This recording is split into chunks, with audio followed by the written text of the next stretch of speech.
All right, everyone. Hello. Welcome to another Microsoft Flight Simulator 2020 live stream. Good to see you all again. Hope you're having a great summer. It's very hot where I'm at, so hopefully you're staying cool. I think we just had the hottest temperature ever recorded on planet Earth. So hopefully you're staying cool and enjoying, if any time you have off, enjoying that. I know I certainly am. So welcome to another live stream. This is Microsoft Flight Simulator 2020. We're going to be doing two legs today, two flights. Actually, the title of the stream is incorrect. It says we're going from LGA to CLT. We're actually going from LGA to Pittsburgh. So New York City to Pittsburgh, and then we're going down to CLT. Also, sorry if the camera is kind of doing some weird things. It's having some buggy issues. I might need to update the drivers and everything, so hopefully it doesn't have any further issues beyond what it's doing right now. So hopefully it will behave, and as always, welcome. Don't forget to like, subscribe, hit the notification button so that you can be told every time we go live. And it's great to see you all. Let's go ahead and get started. We are flying on American Airlines real ops today, meaning that this is a real route that they actually do in the airlines. So, and we're flying the actual call sign too. So this is American 1362. This will actually be flown in a couple of hours, and we're actually departing from the gate that we that it's supposed to leave from in real world, and then we're going to arrive at the gate that it's supposed to arrive in. You can see in the background we've got New York City. So I'll talk a little bit more. I'm part of a virtual airline, but we'll talk about that here in just a little bit. So we're flying the Fenix A320 today. So let's go ahead and jump in and get this thing programmed and ready to go. So first thing we're going to do is we're going to come up here and get the external power turned to the on position. And then we'll get our batteries 1 and 2 set to the on position as well. You'll hear the plane come to life. That's always exciting.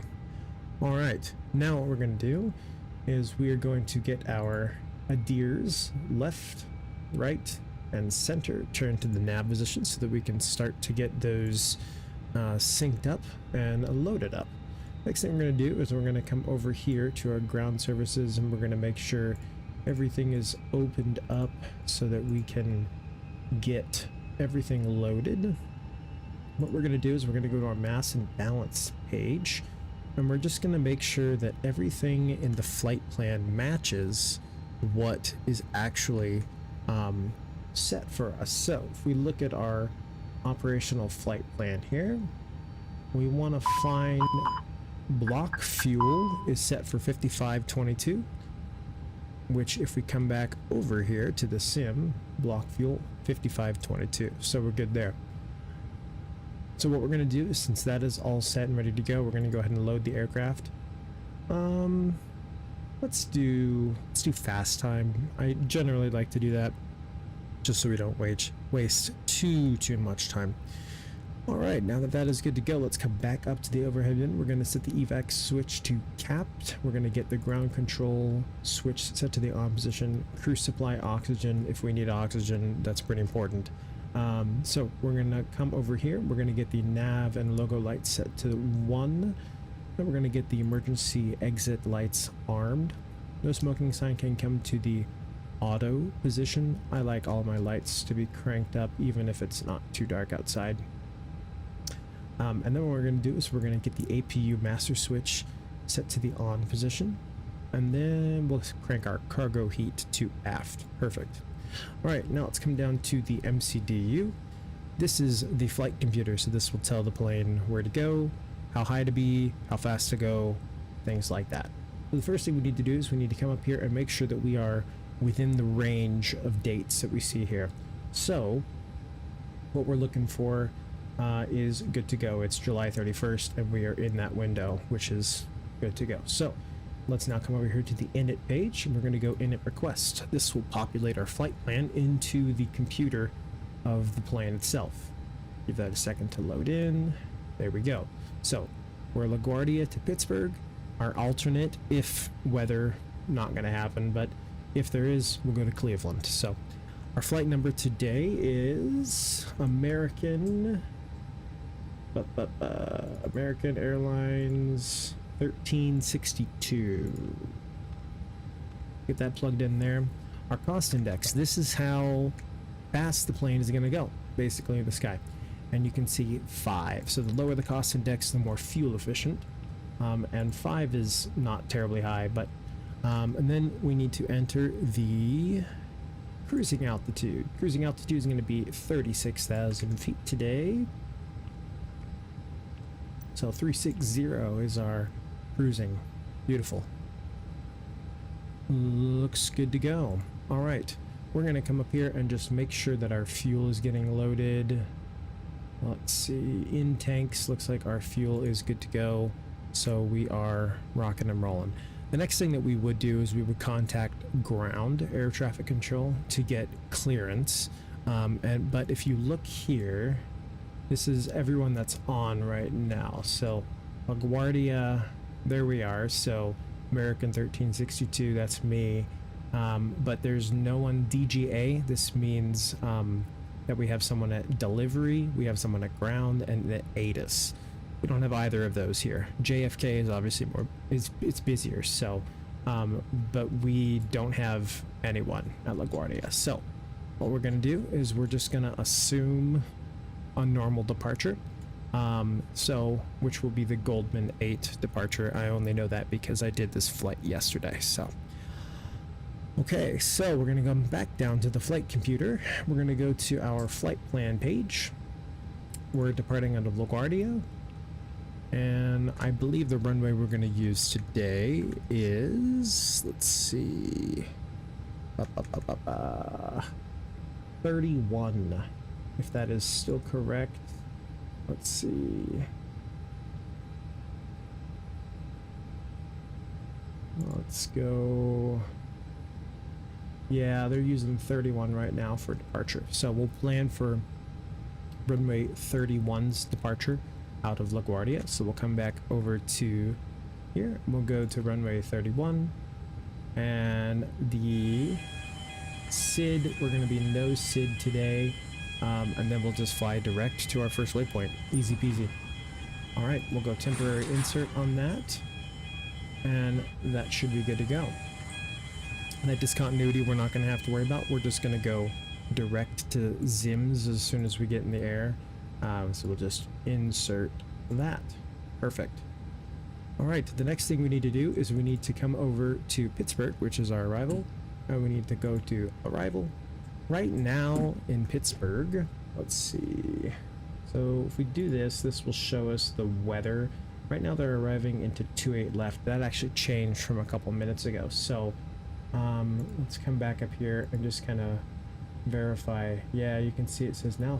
It said 3-2, but 20 minutes ago it says 28 left. So we're gonna plan for 28 left, ILS 28 left, and then for the stars, that is our arrival. So what we're gonna do is we're gonna come back up here. We're gonna go to our operational flight plan. You scroll down here. This is our routing right here. So Demi 5 is the title of the arrival. So we're going to fly Demi 5 into Pittsburgh. So Demi 5, and then we have the VINS, which means we're going to have the VINS transition, just like that. All right. So now if we scroll through, we should see everything that we're doing. Looks good. Looks good. Yeah. Okay. Yeah. Looks good. End of flight plan, and then it will start back over at LaGuardia. So it looks good to go there. Awesome. So now what we're going to do is we are going to come back over, and we're going to wait for this to finish loading. Oh, aircraft loaded. Beautiful. Love it. All right. So since that is done loading, we're going to come up here and we're going to start our EPU. This is called the auxiliary power unit. This will provide electricity and air conditioning to the aircraft when it's on the ground, if we're not using external power. So now that that is on, in just a minute we'll go ahead and turn the external power off. So should be good to go. The next thing that we need to do is we need to set our departure altitude. So since we are departing and we're just going straight up to our cruising altitude, I'm just going to set my altitude to my cruising altitude, which is, I believe it's 36,000 feet. Let's double check that. Yes, 36,000 feet. Perfect. Next thing while we're up here is we're just going to go ahead and get our QNH set, our altimeter. This basically is dependent on how hot it is or how cold it is, and this will tell us the altitude which we need to be calibrated to. So right now, if we look at LaGuardia, our altimeter right here, 2985 is what we're looking for. So we're going to lower this to 2985, and you can see this right here, this altitude is going to change when I lower it to 2985. Perfect. So now it's 040, meaning we're about 40 feet above sea level. So we're going to do the same thing over here, 2985. Perfect. It's good. We'll get the master caution light off. We'll go ahead and clear that so that we don't have those warnings anymore. All right.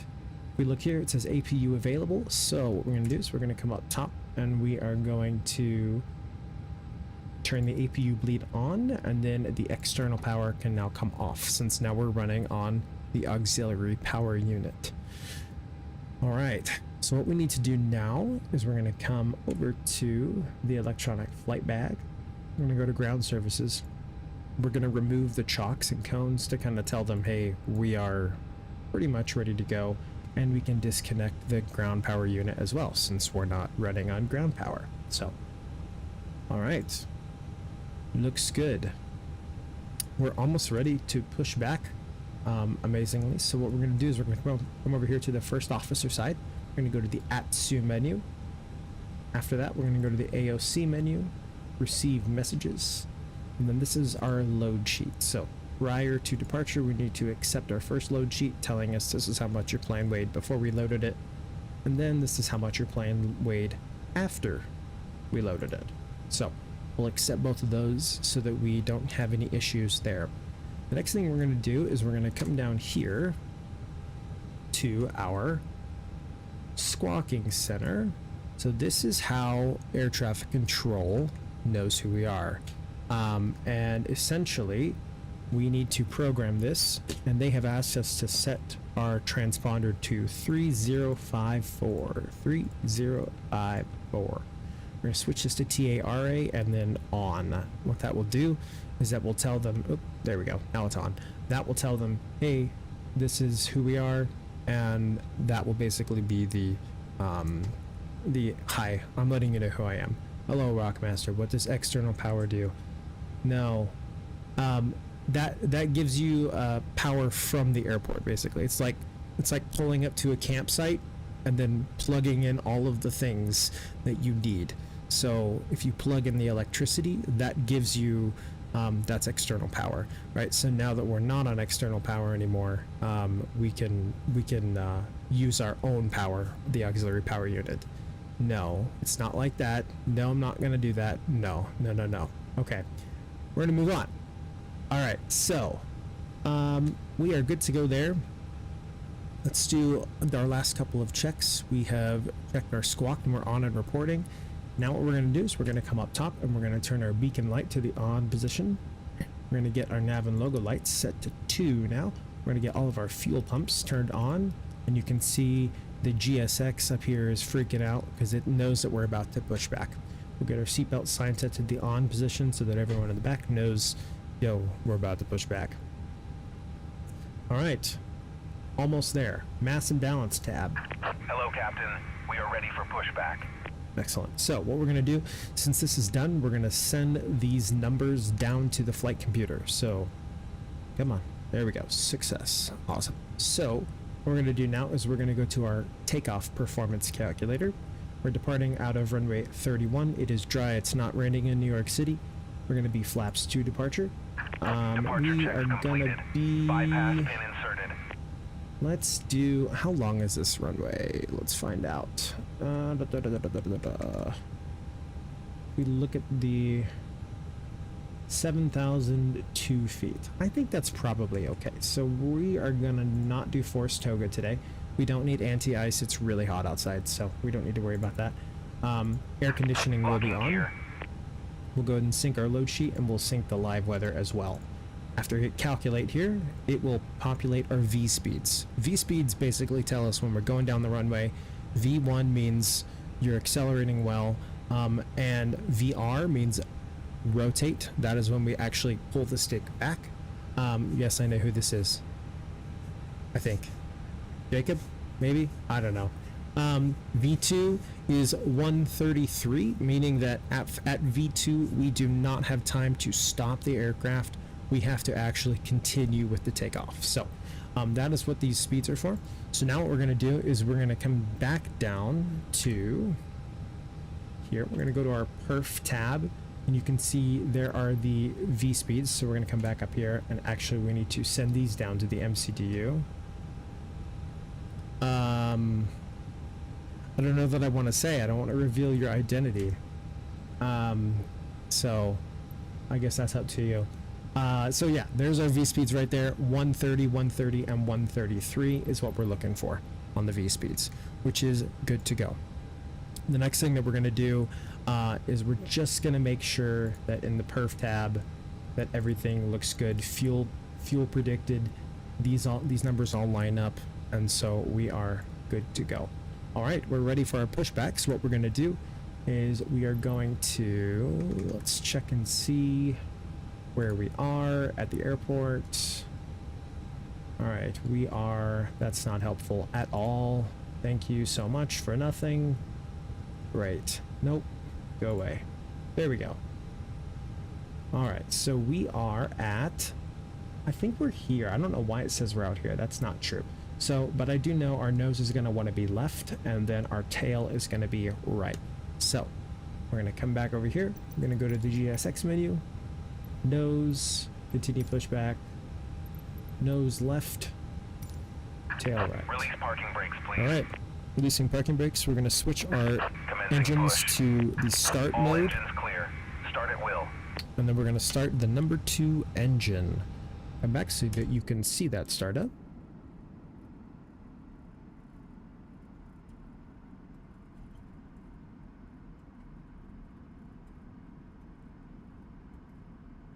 Very quiet. It will rumble eventually. Hello, AB Gamer Boy.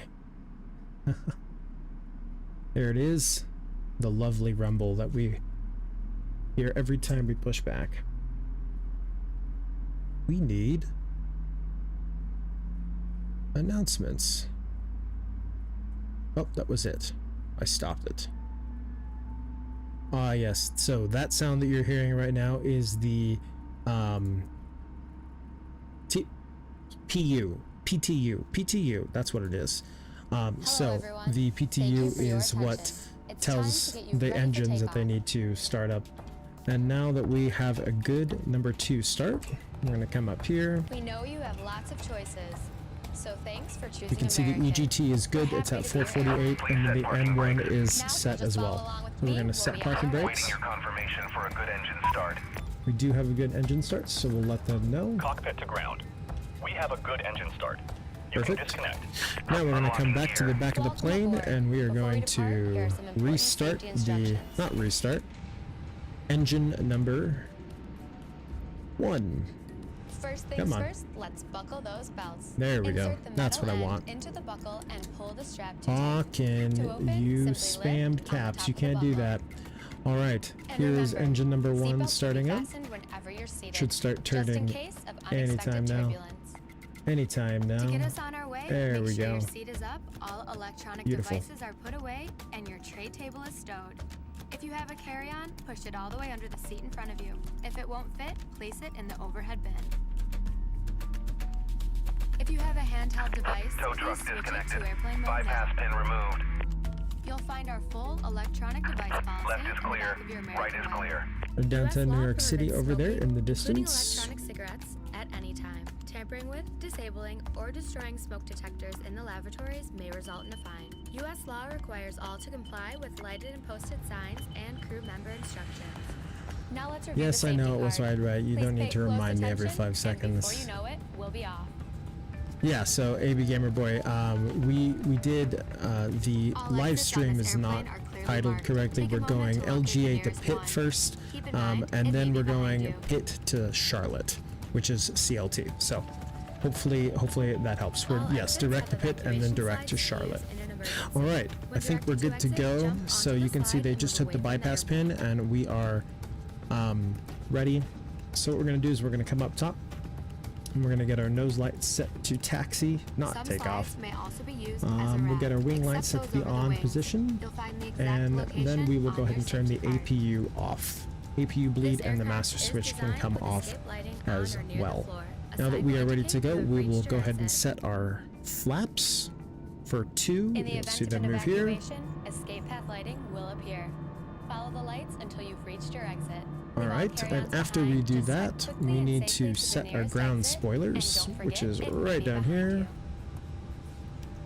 Now, if the airplane Excellent. loses pressure, Now that we oxygen are all masks started will up, we're going drop to switch our automatically. engine While mode, remaining seated switch with your back to the seatbelt normal fastened, position. Hold down on the mask to extend We're going the to come down tubing. here, lift the The yellow armrest, cup goes and over then your we nose need and to mouth set like predictive so. wind Then shear slip to the band the over your head to auto secure the position, mask and to we'll your switch face. over to system The band 1. adjusts automatically. Make sure all of our lights are Normal turned breathing up. will start I the like flow of all the oxygen. lights And possible remember to always so that put we your own can mask on first make before sure it is. helping I think it's others. about to get dark there, so that way we don't have to do it in flight.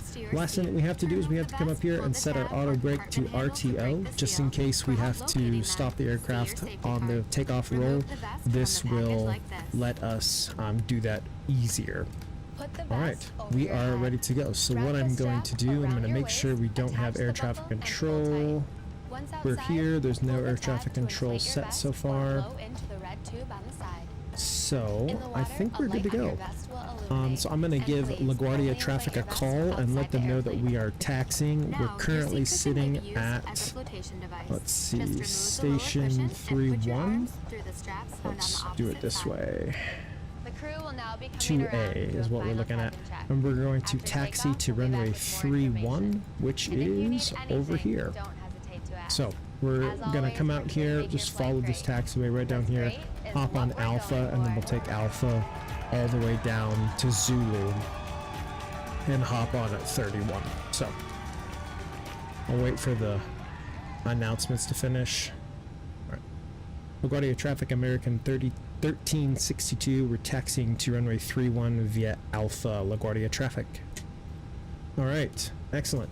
We're good to go. I'm going to release the parking brake and we'll get some power.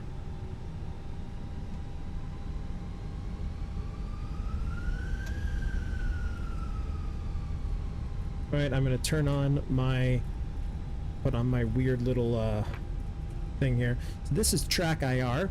If you don't know what track IR is, it will basically track my head movements. So let's see. Nope, doesn't want to work today. Switch this over to that. Nope. Nope, not today apparently. Oh, there it goes. Aha. Okay, yes, so this will follow my head movements. So if I turn my head left, it will also turn left, and vice versa. This is great for taxiing on the runway because then I can look very easily and see who is moving around me. Looks like we do have someone up there. I don't know if they're on live traffic or not.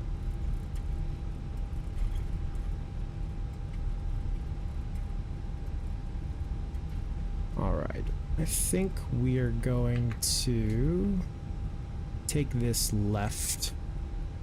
Boop-a-doo. Yeah. Let's take this left here. And this should be Alpha.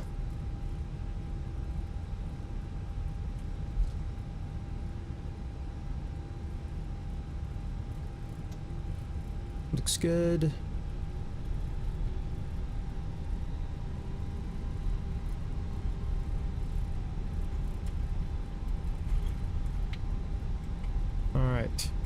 Now that we're getting somewhat close to the runway, I'm going to go ahead and turn the landing lights on.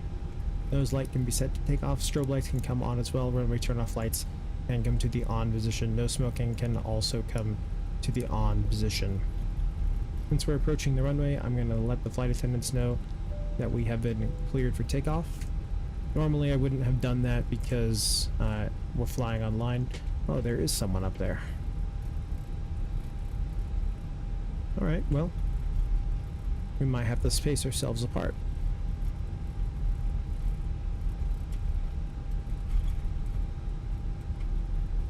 I think this departure will give us a good view of the city off to our left. So, who is this? What is he flying? Oh, he's flying a 737. Okay, cool. Nice.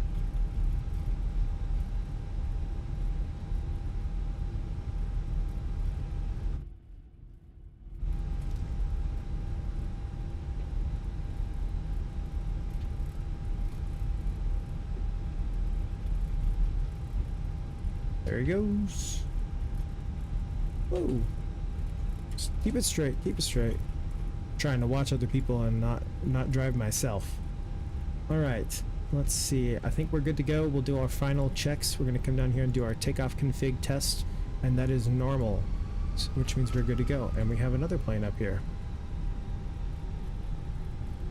I do not hear any LaGuardia traffic on my radio. I bet I know why. Let's... oh no, I am 122.8. I wonder why that is.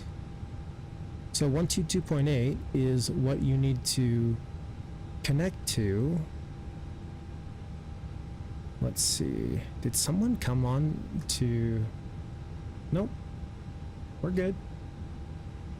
Yeah, no one is on. That's a Southwest flight. So I don't know why I'm not hearing these people. Hopefully they can hear me. But anyway, I'm just gonna wait for that person, I guess.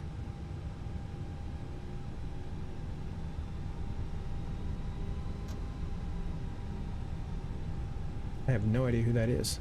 It doesn't even pop up on our screen.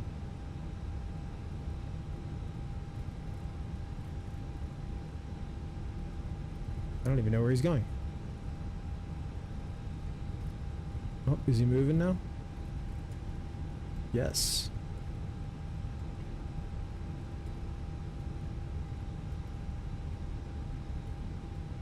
There we go. Okay. I was worried that I wasn't, because see, if I see him, that means that I'm connected. So I don't know why that wouldn't be picking up in the first place. So we'll wait for him to depart, and then we will line up and wait.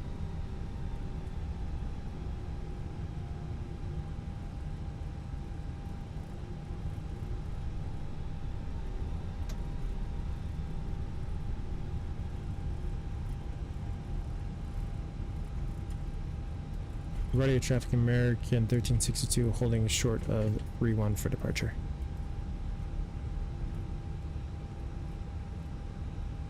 Let me just make sure, double triple check that I am transmitting. This should light up. Yep, it does. Okay. Alright, well, so I should be good to go. And he is gone. There he is. Perfect. Guardia traffic American Airlines 1362 lining up 31 for departure. Line up and wait. LaGuardia.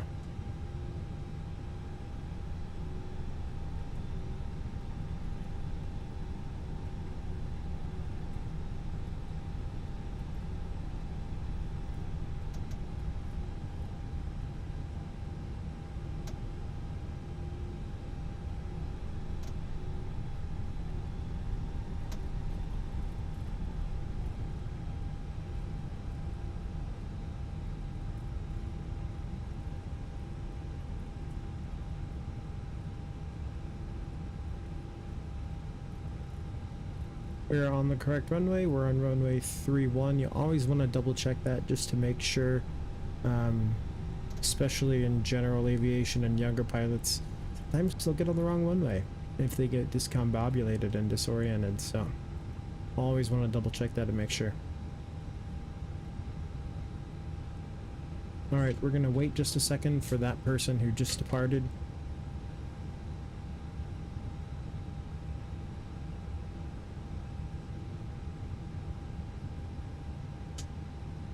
All right, set a parking brake for a hot second, just to give him some spacing. So upon departure, it's gonna be a nice and gentle left turn out to our first ZIMS, first waypoint. So should be good to go. I think that is far enough, so I'm going to go ahead and let them know that I'm departing. LaGuardia traffic, American 1362, departing runway 31 for ZIMS, LaGuardia traffic. Alright, parking brake is released. We're going to set our throttles to 50%. We're going to flex today. That's 50%, and toga, not toga, flex. Slight word down pressure on the stick. Airspeed is alive.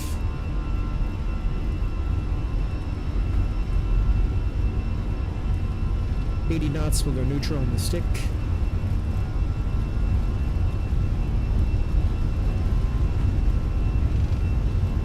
V1, rotate.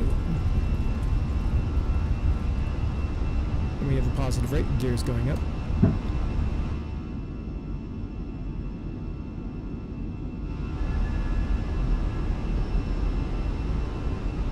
See the city off to the left? Nice. Love that.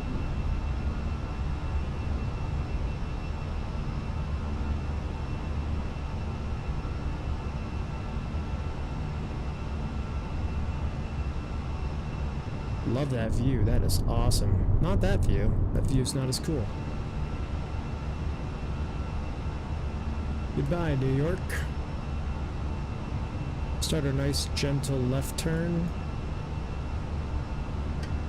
You can see that other departure. He's right over here. His lights. Let's see if I can see him.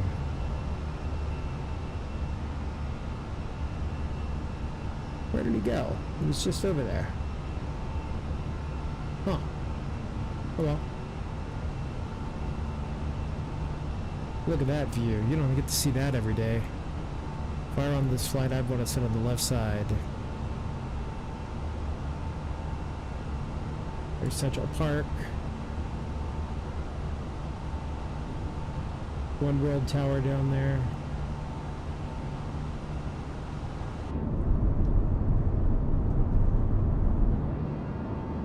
And we'll go ahead and raise our flaps. And we'll go one more notch on the flaps.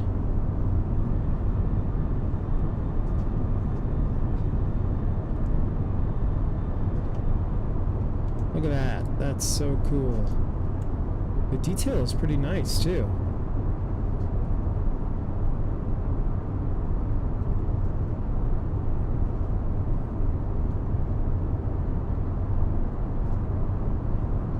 There's Lower Manhattan.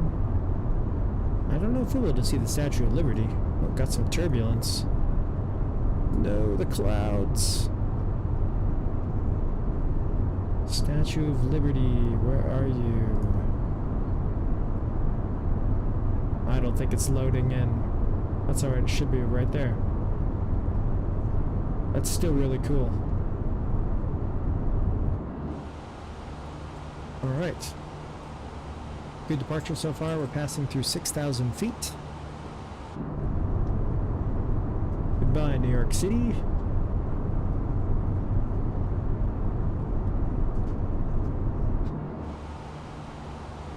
Coming through 7,000 feet now. We'll go ahead and reduce our throttle level back to the climb position.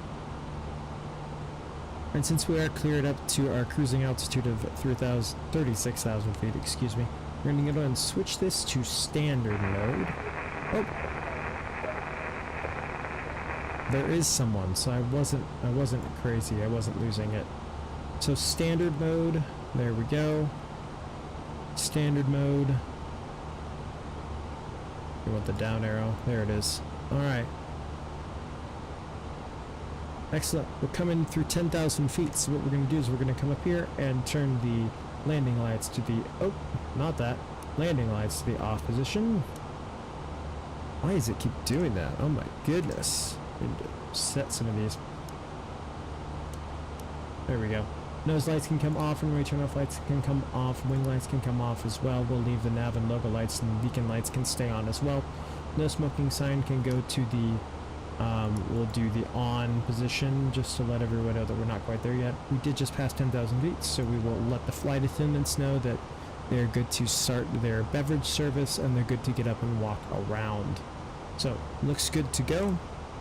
The other thing we're going to do is we're going to come down here and set and release, rather, our ground spoilers. We are not going to need those anymore. Everything is looking good so far. And I think we are on track for our flight plan. Yep, ZIMS. Yeah, looks good to go. We're gonna make sure that everything looks good back here. Oh, nice. I finally got the clouds looking the way I wanted them to, so that always makes me happy.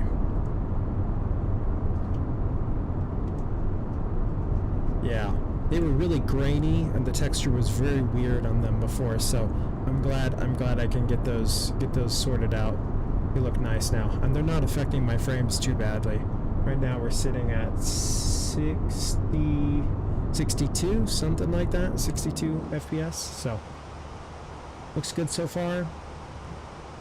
And I think it should be a pretty smooth climb if we look at our departure here. Let's see. Let's find, where are we? This is what I want. There we are right here. And if we look at weather here, I don't see anything along the route. Oh, okay, I lied. There's a little sell-off to our north. That's okay, it looks like we should avoid that. Yeah, because if we look back at where it was before, it is kind of coming our direction, but I think we should skirt past it before. Yeah, it looks like, look at that, we just beat that cell coming out of LaGuardia, so it's just north of the city. Yeah. And then everything else looks good. Looks like there is a little, oh my gosh. That is very, very severe weather. I used to live right there, actually. Specifically, I used to live right there. In Wheeling, West Virginia. Yeah, that was a cool place to live. Just being so close to Pennsylvania, Pittsburgh up here. So Pittsburgh is actually one of my home airports. I've always loved Pittsburgh. And then being so close to Ohio, just coming over. Hello, Noah. How's it going? Hope you're doing well. Thanks for stopping by and checking everything out. So yeah, it looks like weather should be good on our way there. And I think now, dependent on which direction this is going, we might have some winds to deal with. Oh, looks like it's coming south, maybe?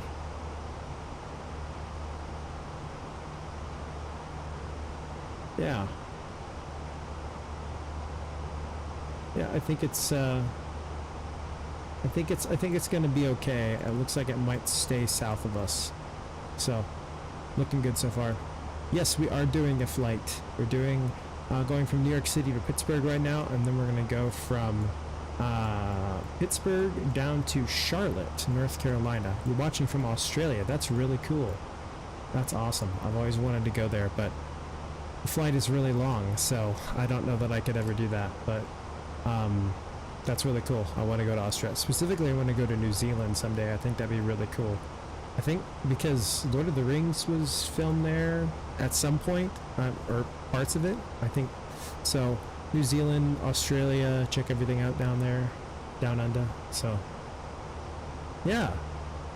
Well, welcome. I think we're looking good so far. We've passed our transition altitude of 18,000 feet. So, we're going to go ahead. Everything is set to standard here. I think it should be a smooth cruise on our way up. So let's go ahead and get our seatbelt sign set to the off position and let them know that they are, again, good to continue with their beverage and snack service. Yeah, I'm sure it's a nice country. There's a couple great Australians doing well in the Olympics right now, which is I've been watching quite a bit of that. But so that's exciting. Gold Coast, Queensland. Okay, where is that? That's what part of Australia is that? Is that western, or what is that? Now I'm curious. Let's see.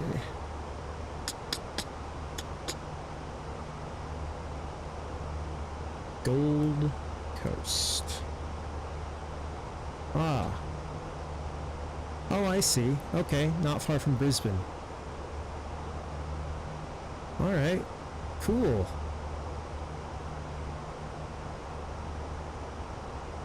Sweet. Yeah, that looks really cool. Looks beautiful there. The pictures that I'm seeing. Yeah, that's gorgeous. So, nice.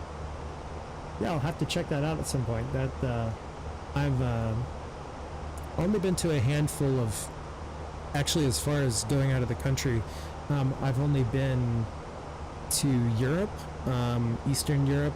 Let's see, we went to Austria and we went to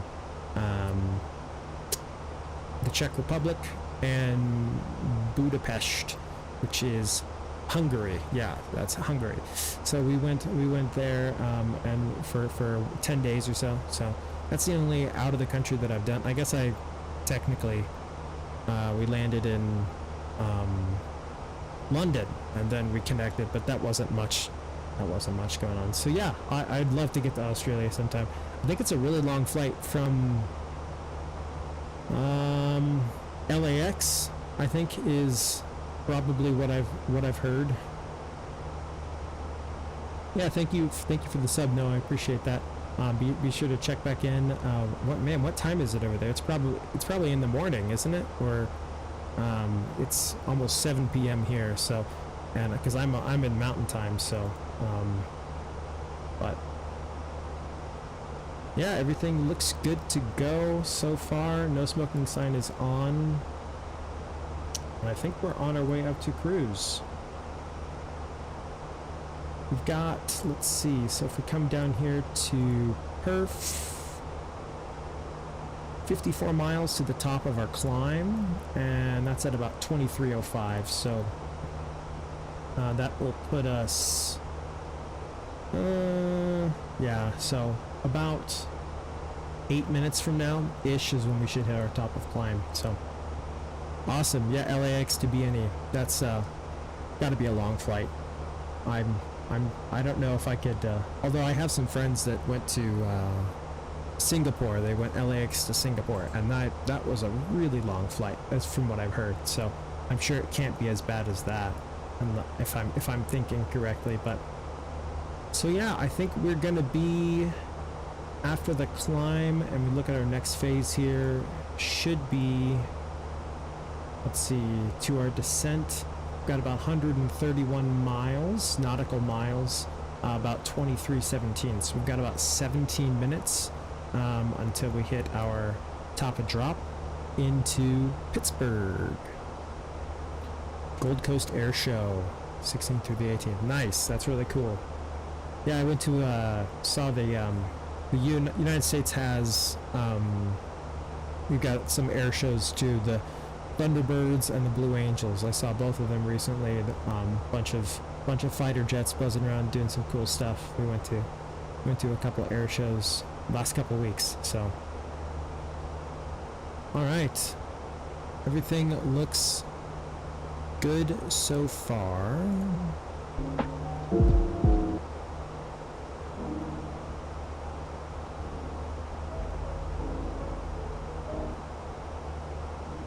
Go ahead and go to our cruise mode out here. See all the, oh wow, I guess we're hearing some clouds out here, which will be nice. We won't have to worry about those being on our way on descent. Unless, let's see. Nope, there are some off in the distance. That's fine. Yeah. Oh, you'll be live streaming that. That's cool. I'll have to check it out. GCAS. Awesome. That sounds like TCAS something to do. You know, aviation has all of these they have all these acronyms. I think that's, yeah, acronyms for all of their buttons and things of that nature. So, well, very cool. We're pretty close to our top of climb, so we should be there in just a couple minutes, and then we will be on a very short cruise. I think the cruise is going to be about 10 minutes, and then at about 10 minutes we'll start our descent down into Pittsburgh International Airport. So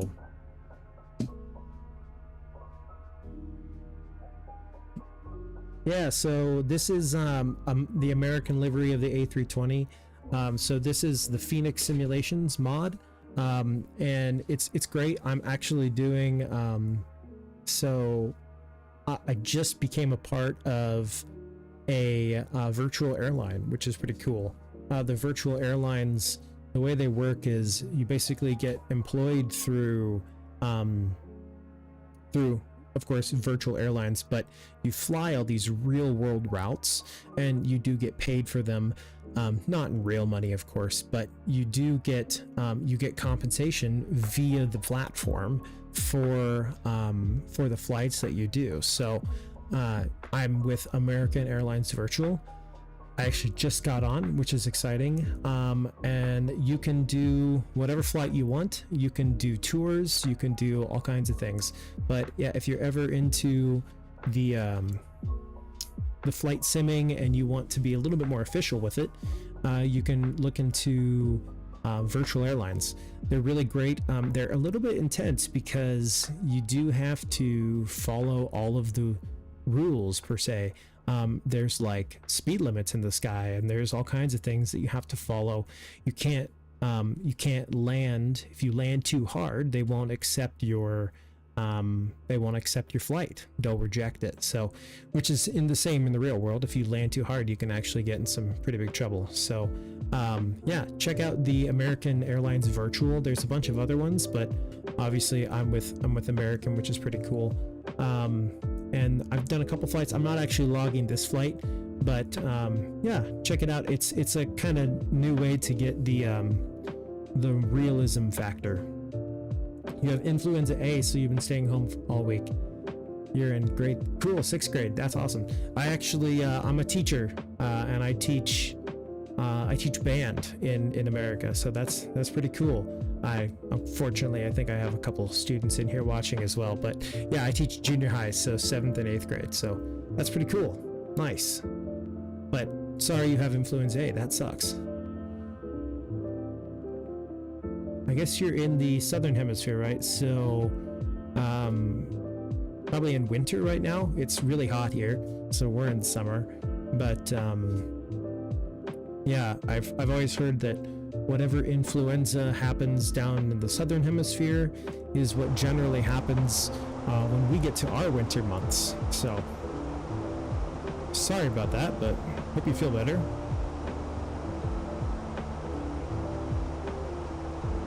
You play clarinet, that's awesome.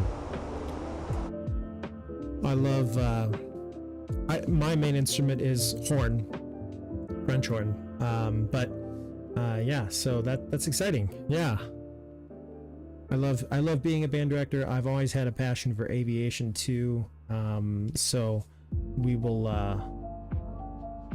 we'll see how all of it works out. I'd love to get my private license someday and then go on from there, but yeah, that's cool. Well, keep staying in band, keep playing clarinet, and stay through high school. I don't know how that works out there in Australia, but drums too, that's awesome.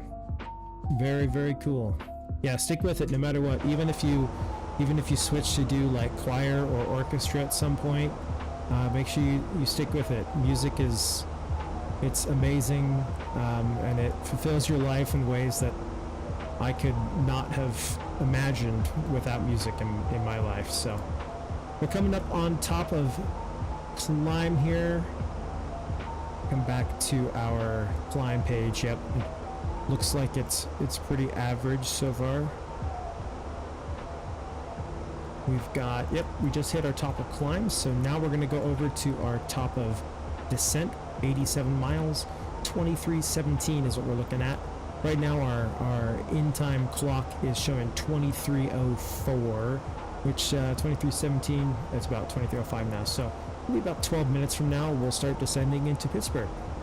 A very quick flight. We've only been cruising for about, well, as of right now, only about 2 minutes, so you can just hear the engine starting to lag off a little bit.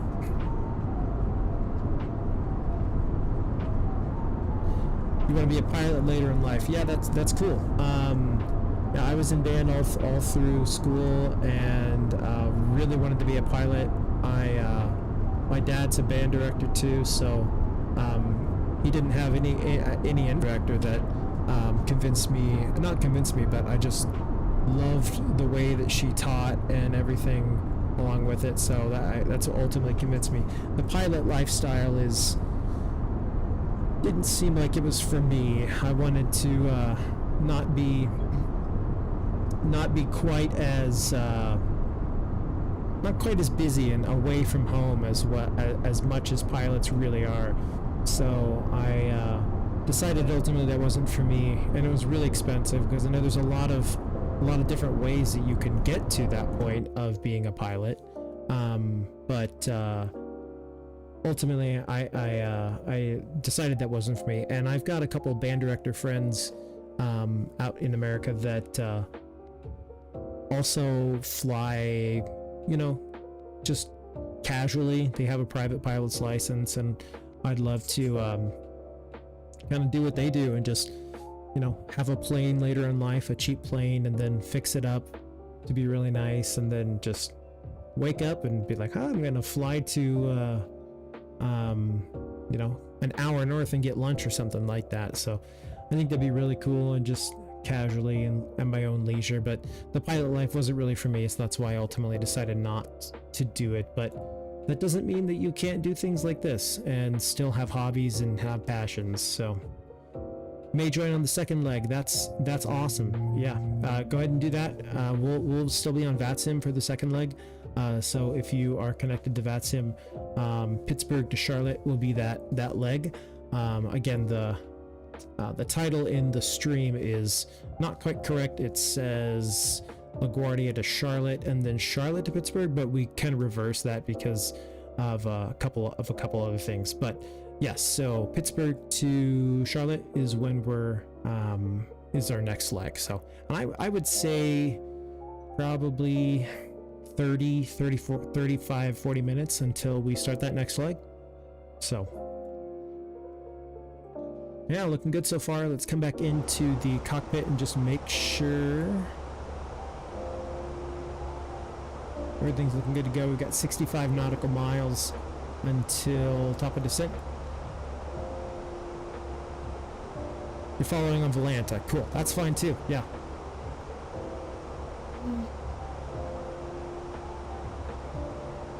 Yeah, VATSIM can be a little bit overwhelming, but it's not bad once you get used to it.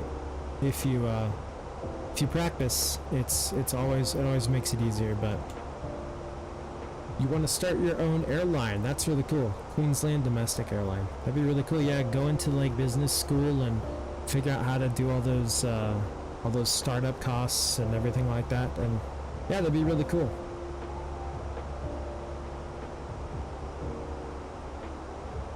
Come back up here into the flight deck. All right. Everything's looking good so far. If we come up here and we look, so not a little bit past Beats. Yeah, right there. So just past Vins is that downward arrow. So that's where we'll start our descent down into Pittsburgh. And I think the runway is still accurate. Let's see. Last I looked, there we are right there.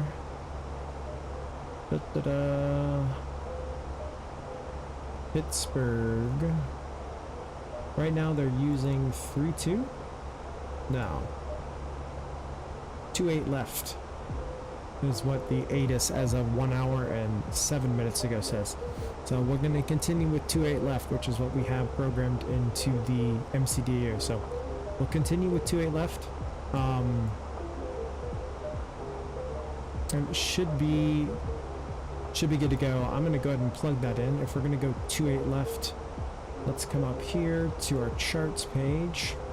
We're on Pittsburgh. We're going to go to our approach tab, and we'll find 28 left.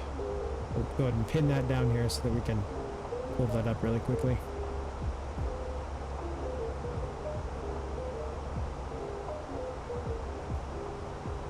Cool. Yep, looks good to go.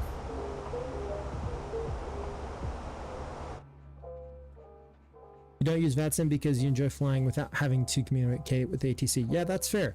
I did that for a long time. I started flying Flight Simulator probably when I was in 6th grade, actually, and which was a long time ago. But they didn't have anything like VATSIM back then, so I never used anything. But the older I got and the more I did it, the more I was craving that realism and the accuracy of what I was doing. So I decided to try VATSIM. Actually, I didn't try it until the pandemic hit. COVID hit, and I ended up graduating from college, and so in effort to keep up my flight simming and spice it up a little bit, I joined VATSIM and learned how to do it. I'm actually a VATSIM controller too. I'm still learning on that. That's not easy. But yeah, VATSIM controlling is, if they do that, you know, that's more power to them, because that is a hard job. But, and it's not even a job really, but yeah, so I was really nervous at first too, but I now enjoy communicating with ATC. I don't think we're gonna have ATC for the rest of the flight, at least for this leg. Let's see. Here we are, 1362 Pittsburgh. Yeah, I think when we come down into Charlotte, we will have ATC, so that'll be exciting. Let's see, where is Charlotte? Maybe that's Atlanta. Huh. Oh yeah. Oh, there it is, right there. Yeah, we'll have ATC. Perfect.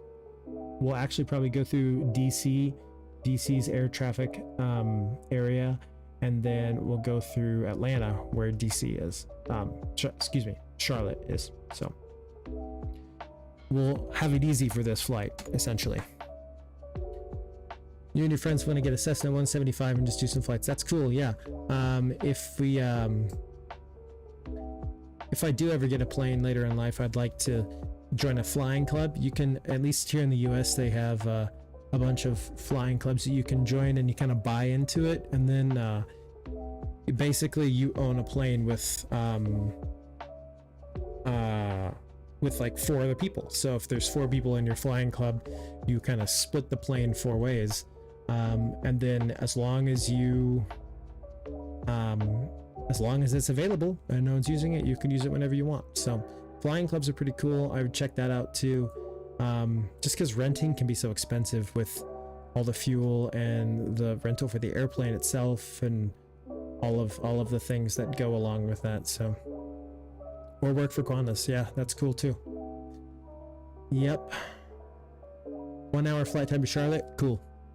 Should be good. That'll be a longer flight than this one. I think this one was maybe 45 minutes. Not a very long flight at all. Yeah, we're coming up on top of descent here. We have a company message. This is the American Airlines Ops. Yep, looks good. No AOC required. Sounds good. Alright, so now that we're approaching our top of descent, we're going to do a couple of things to get ready for our landing into Pittsburgh. So what we need to do, we need to come over here and we need to figure out our arrival performance. So we're going to go to the runway icon. We're going to be landing on, not on 32, but 28 left. It is a dry runway. I'm going to go ahead and apply the current METAR. So that's actually not bad at all. 250 at 3. That'll be really nice for landing.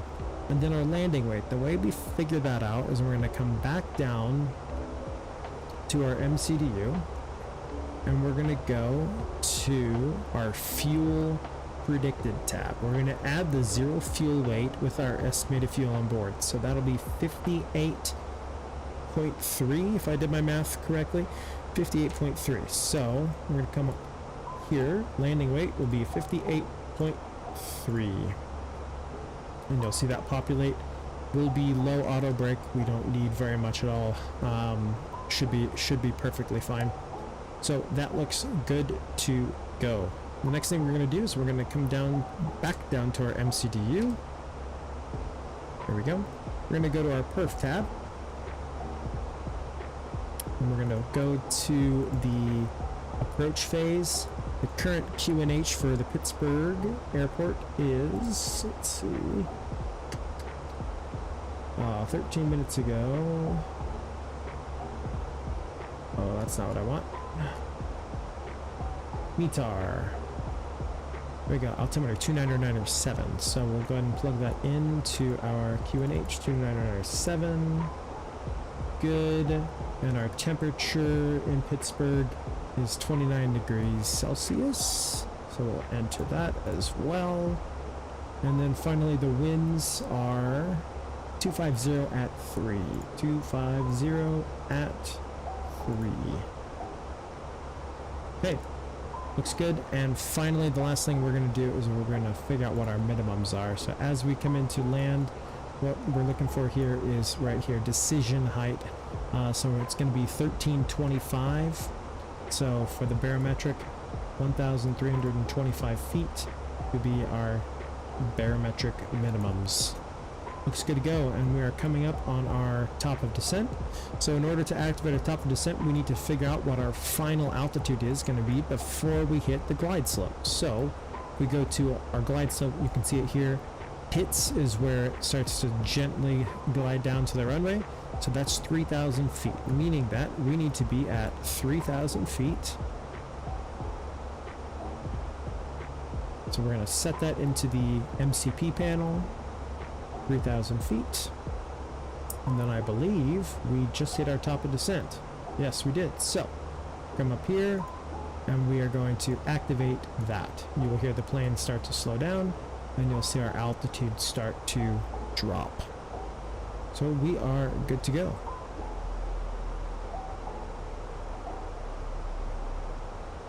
Looking good so far? Yeah. Beautiful. One thing I love about Pennsylvania and that area is the rolling hills and the Appalachians. It's gorgeous. And I've always loved flying into Pittsburgh and seeing all of the rolling hills and the greenery.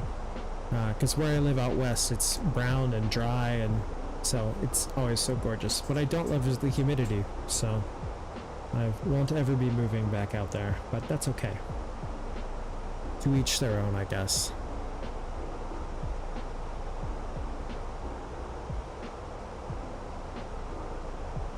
Saving it for an Xbox, you're going to play MSFS on that, plus your dad will get you a monitor for it. That's cool, yeah. Xbox is a good way to go if you don't have any other way to do it, so I for sure agree with that. If you can, I always prefer to play things on PC, but of course I know that's, you gotta have a good PC to run it well, and then everything there can get pretty expensive pretty quickly, so that's fair. Yeah, I would, same AB Gamer Boy.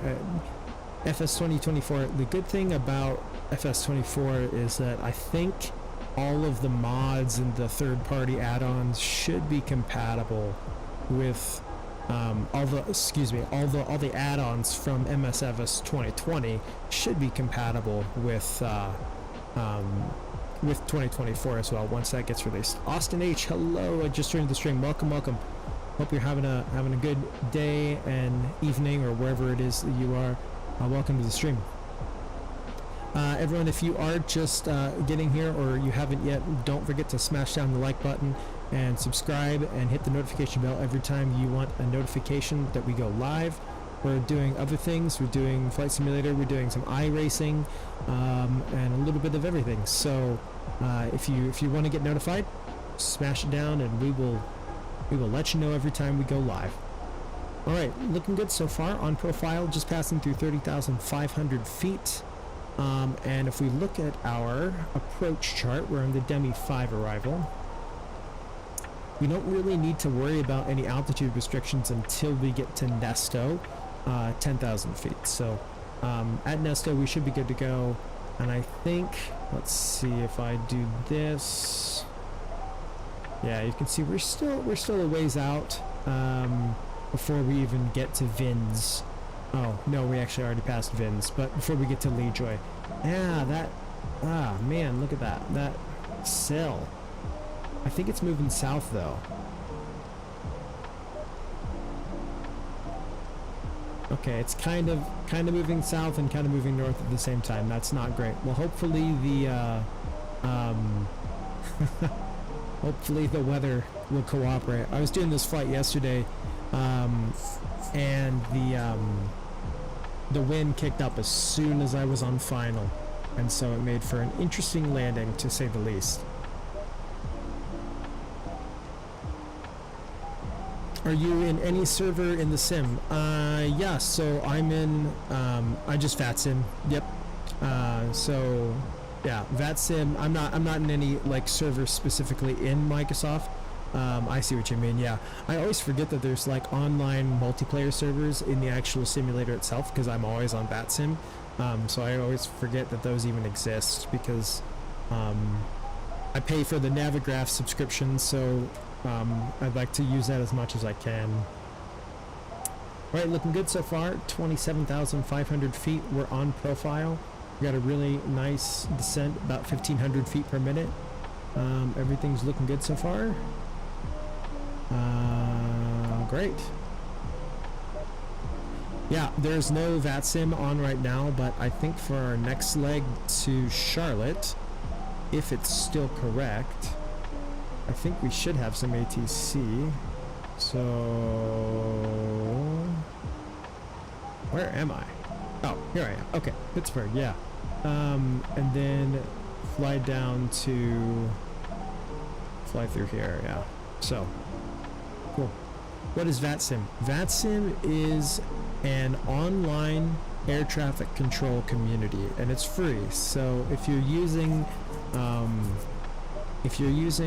Microsoft Flight Simulator or X-Plane, I think X-Plane 12 has it, X-Plane 11 if you're still using that, and any, I think, prepared P3D, excuse me, P3D has it as well. So you can log on and you can basically get air traffic control instructions from real people that will tell you where to go and do all the things. That's what I was talking about earlier with that more realism factor. So hopefully we'll get some air traffic control on the next leg so you can actually hear what it's like. So okay, looking good so far. Let's pull up the charts again. Awesome. So for parking today, here's Pittsburgh. We're going to be landing on runway 32. And hopefully we'll take the Romeo 1 high-speed exit off of the runway itself. And then we'll just take Romeo down to Echo, and then Echo down. Let's see, where did they park? Real world.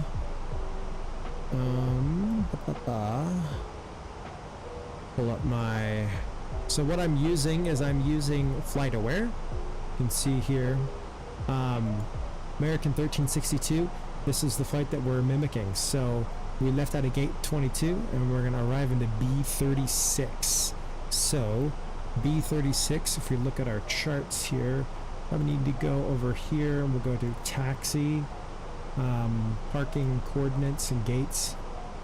B36. Yeah, so here's Delta, so we'll take Delta and then we'll take Delta 2 and then park somewhere around B36. It might not be B36 exactly, but yesterday the problem, one of the add-ons that I have is called GSX, and it's really nice. GSX will give you like marshallers and they'll do the whole, you know, bring the cones in and cross them when you want to stop. Where is I going with that? Sometimes the airports don't have them loaded if it's not a super busy and super popular airport. So sometimes we might just have to go wherever it wants us to. So everything's looking good so far. We should be on track for 10,000 at Nesto. And if we look back down here, you can see it is stopping us at 10,000 feet at Nesto. So looks good so far. We want to be at 250 knots when we get to 10,000 feet. So because 10,000 feet and below, you cannot exceed 250 knots, or you will get in trouble, for lack of a better term. They will yell at you and say, "What are you doing?"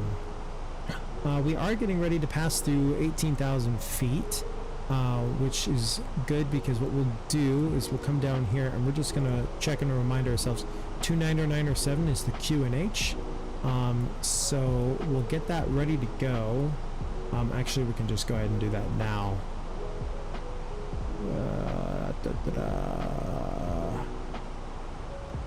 That's not what I want. There we go. 29097. So go 29097, and that is the current altimeter for Pittsburgh. And we'll cross-check that as soon as we pull up our Navigraph charts here. Let's see, flights, and then Pittsburgh. The METAR is 29097 right there. So that's exactly what we want, and we are on profile and good to go. So looking good so far. Once we pass 10,000 feet, we'll get all of our lights turned on and should be in the final stretch. I'm gonna go ahead and get this music turned off so that we can focus just a little bit more. What plane am I flying?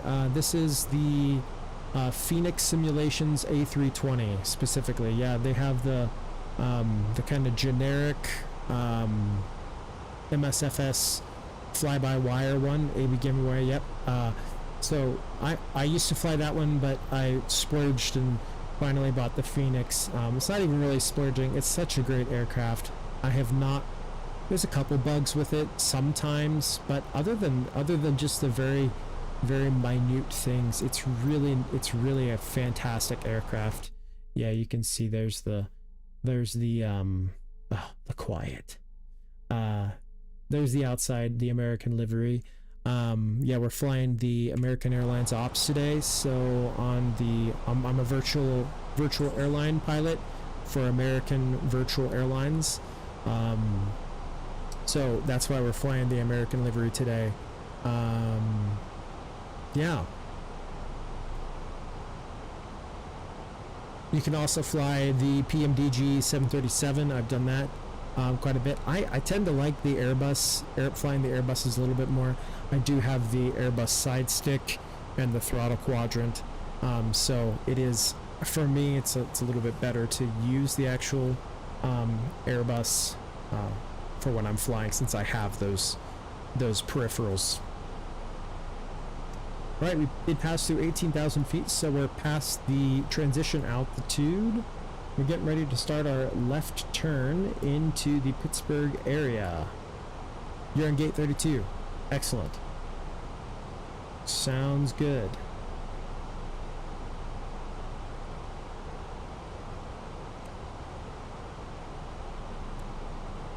This did this yesterday. I'm not sure why at Stiller it's having that right turn made. It doesn't even show that in the flight plan. Let's see. Stiller. Oh, it does have a manual. Well, we'll go ahead and clear that. Manual. Insert.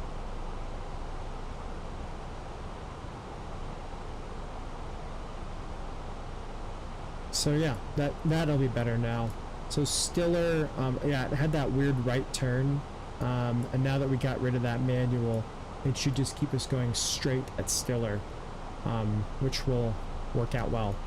So on our approach, which we've had up here, you can see once we get to Nesto, we need to be at 10,000 feet, and then at Demi, we'll take the right turn out to Lambert. it's thinking that we're going to go this way, but the runway changed since we departed, so it's actually going to be into Lambert.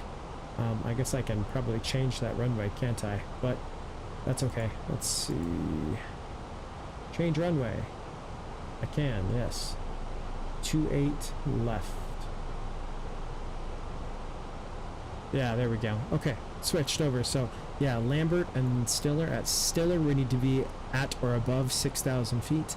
And you can see for 28 left from Demi, on track 360 to Lambert, and then on track 360 to cross Stiller at or above 6,000 feet. Then on an approach of 071 to final. Well, that's why it has us turn to the right there. Okay, so it does want us to turn to the right. And then we'll have vectors, but since there's no ATC on, we're not even going to worry about that. Yeah, because the airport's out here, and that should be plenty of time to get down to 3,000 feet. All right, looking good. We need to be at Nesto. We'll need to be at 10,000 feet, and I think we are on track for that.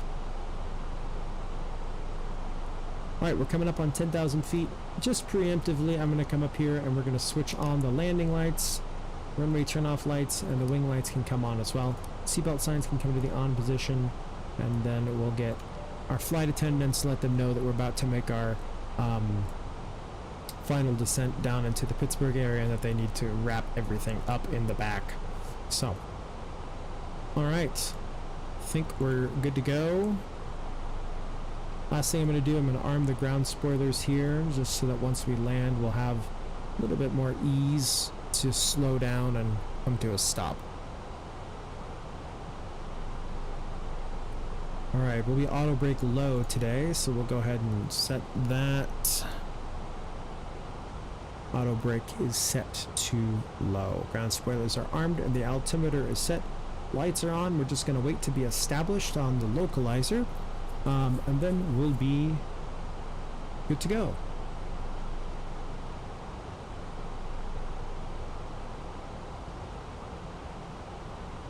Nesto, looks like we're going to be right on track at 10,000 feet.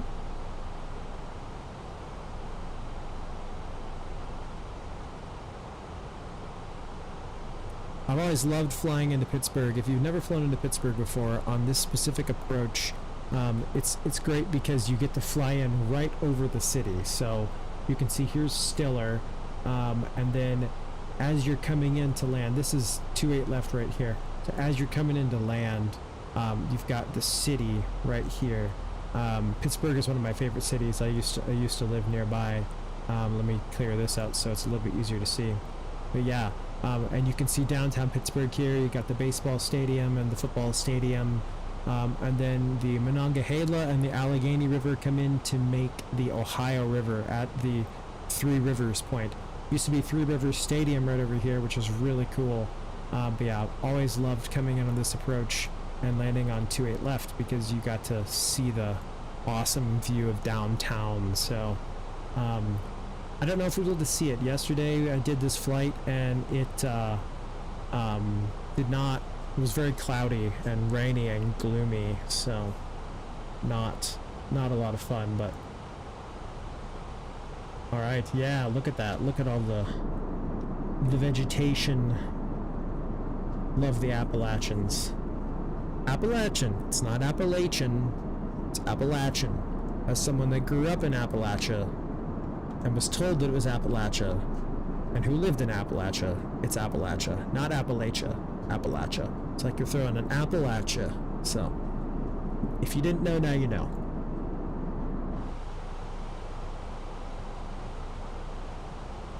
Looks like we're following the river down here, which is really cool. What river is that? Probably the Monongahela, huh? What is this river? I can't even tell. No, the Monongahela is down here. Oh yeah, so we are following it. So this river right here is the Monongahela, and this river is the Allegheny, and they meet and they form the Ohio River, which is right over here. All right, I'm gonna stop talking because at Stiller we're gonna make a gentle right turn to 071 per our aircraft instructions. So I'm gonna go ahead and get the heading bug set to 071. And we can just double check that really quick. Yeah, so let's see. At Stiller, turn to a heading of 071 and then expect radar vectors for the final approach. We're not quite to Stiller yet, we're just passing Lambert. Yeah, so there's downtown Pittsburgh right there. And you can see there's the Ohio River. And there's that left turn to 71.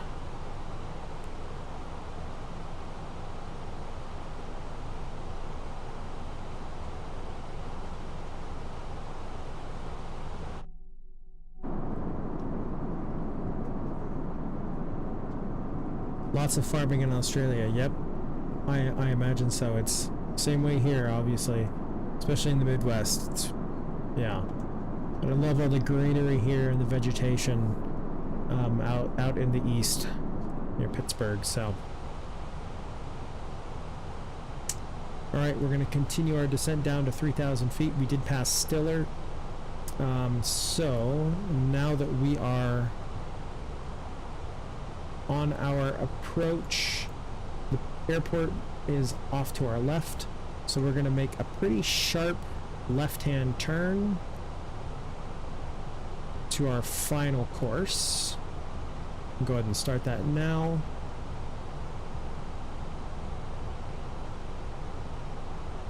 And it's 28 left, so it's about 280 degrees. We'll set that for now. Perfect.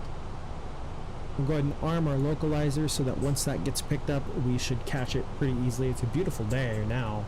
Looks like we have a 10 knot headwind for landing, which will be great. A little small own strip down there.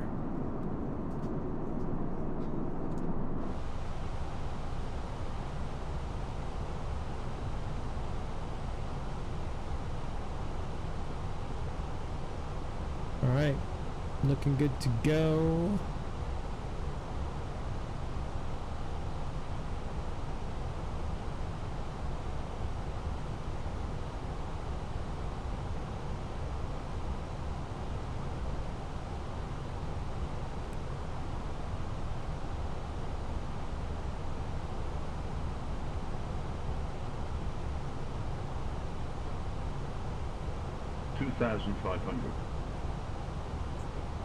All right.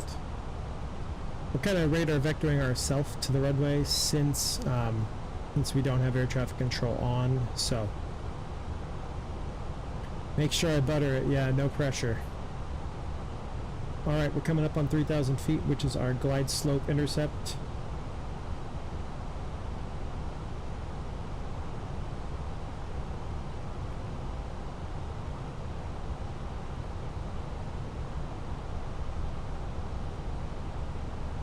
Come down here, we'll go to our perf page, and we are set. Looks like we're going to be full flaps landing, and it will be 130, aiming for 135. Go ahead and arm the approach.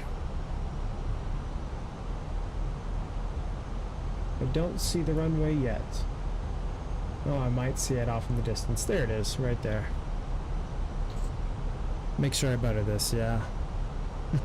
Yesterday it wasn't, I wouldn't call it a butter, but we'll see. I'm still getting used to this, I changed my sensitivity settings in the actual sim.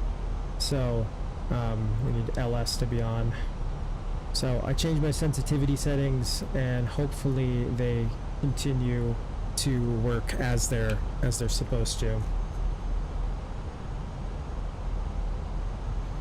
Yeah, here's that view I was talking about. There's downtown Pittsburgh. Love the hills right there. Got the incline right there. This is a convention center. Here's all of the stadiums down there. I'm a Pittsburgh sports fan team, so yeah. There's Heinz. I guess it's not Heinz Field anymore. That's where the Steelers play. Here's where the Pirates play. If you're a Pirates fan, you know it's rough. So, but other than that, it's a great city. It's beautiful. Yep. All right, we're coming up. We have the localizer here. It is captured. The glide slope is there. It's not quite aligned with us yet. So as soon as that starts to fall, we're looking for this pink arrow to start falling down to the center. And as soon as we do, we'll know that we have the glide slope. We're not quite captured on it yet, but we have it. It is there. It is available.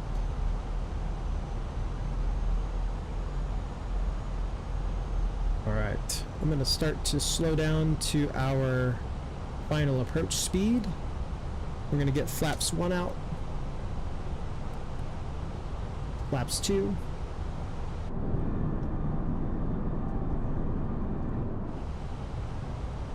can see the glide slope is coming alive, and we'll go flaps 3.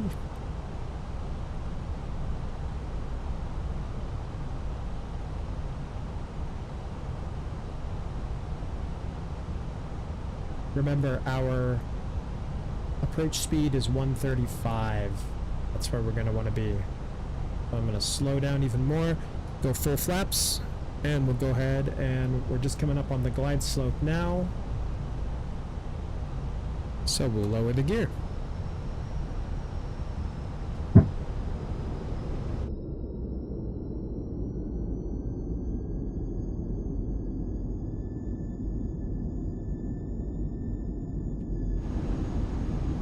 Gear is down, we're on the glide slope. And then the last thing that we have to do is we need to check and make sure that we know what we're going to do if we have a go around. So if we do have a go around, we're going to climb to 4,000 feet on runway heading. We'll lift up the landing gear, we'll blast off to the sky, and it will be good to go. Let's go ahead and get slowed down to our final approach speed of 135 knots. We've got a great headwind of about 10 knots, so we are on profile and looking good.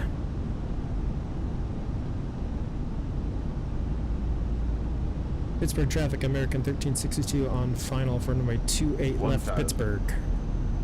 Alright, if there's anyone in the area, they should know that we are there now and we are ready to go.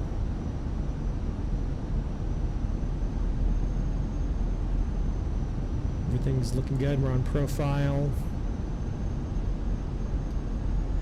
Ground spoilers are armed, flaps are down. Oh, starting to get a little gusty. The plane's trying to keep up. This is what happened yesterday. As soon as I came into land, it got super gusty. Alright, let's hope I don't smash this, chat. We definitely don't want to do that. 500. We'll disconnect at minimums.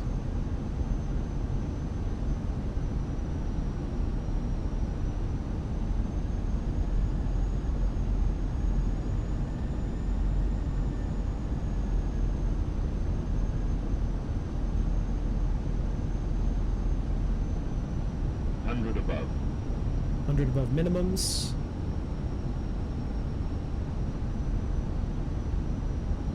Minimum. Continue.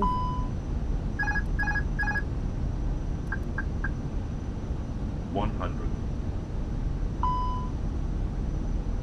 50.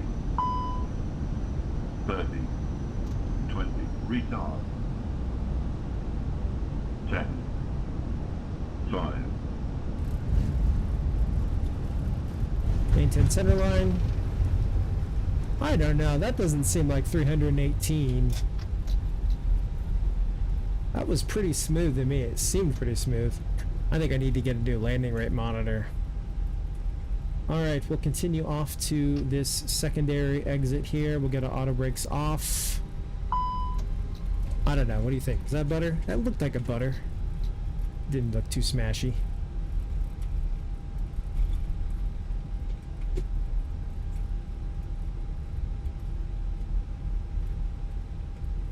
All right. Now that we are clear of the runway, more like 120. Yeah, I agree with you. I agree with you. Not 3 something. Pfft. I don't know. Whatever I'm using, this program isn't great. All right, we'll get everything cleaned up. Laps can come in. Boilers are good to go.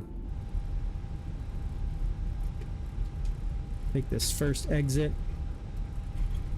And let's just hold on here for just a second. I'm going to go ahead and get the APU switch on. We'll get start switch set. And we'll go ahead and continue our taxi. We are looking for... We're on Foxtrot right now, so we'll take this all the way down to... let's see... We'll take it down to Victor. And we might go to Whiskey. Yeah, 300 more is like a rough landing. It didn't seem like a rough landing, though. I think this landing rate monitor that I have...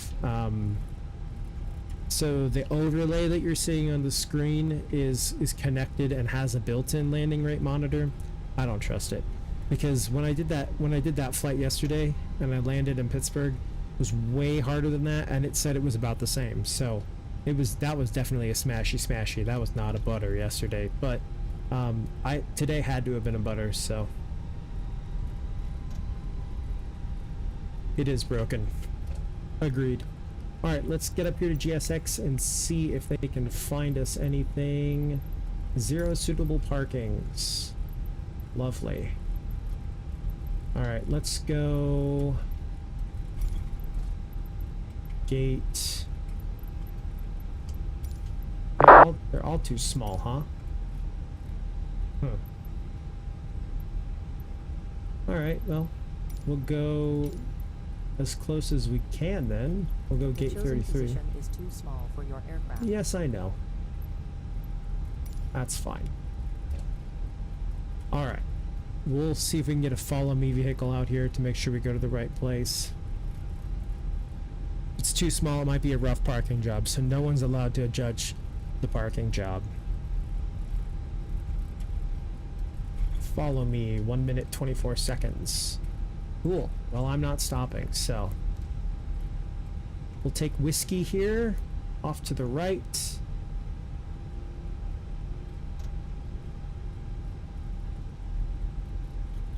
Just starting to get dark here in Pittsburgh. Let them know I'm crossing 10 Center. Pittsburgh traffic, American 1362 crossing 10 Center at Whiskey, Pittsburgh traffic. There's our follow me car, zooming right along. Where are you going, dude? You want me to... Okay. Alright, well. What? What is... Where are you going? I think he's trying to figure out... Okay. Yeah, alright. Go straight, that's kind of what I thought. GSX is not working well either, apparently. We'll follow the follow me. We'll go ahead and start the APU since that is ready to go. And as we get closer to the gateway, we'll start the APU and switch over the APU bleed so that we can shut down the engines.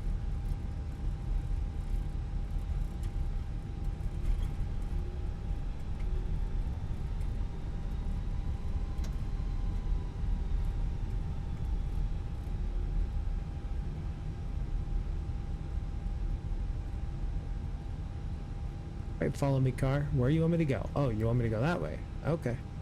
So not left. Turning left, and then he went right.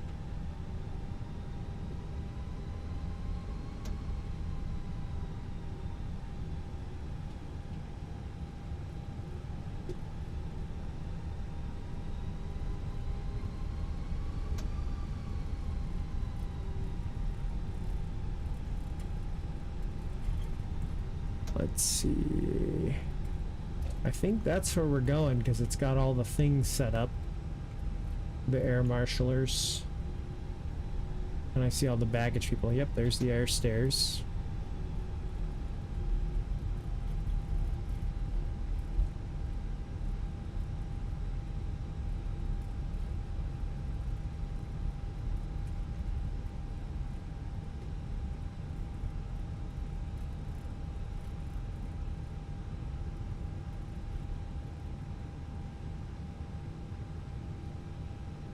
Come on. Come on. Keep going. Keep going. Don't stop here. Alright, the air marshal is up there.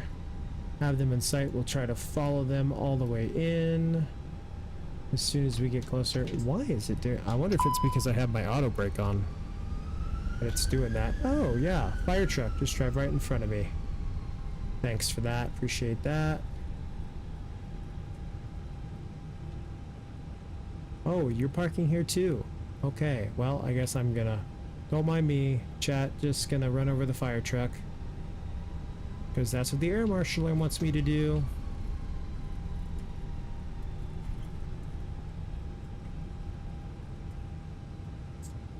Alright. Not the best parking job in the world, but it shall do. Parking brake is on. We can go ahead and get the APU... Let's see. APU bleed can come on. Then we can shut down the engines and turn off the fasten seatbelt sign. Let them know that we are here and ready to go. We'll come over here to the... Yes, D-board. Come up here and get everything connected. GPU is on. We'll open up all the doors for the cargo. And we'll get the forward stairs since I guess there's no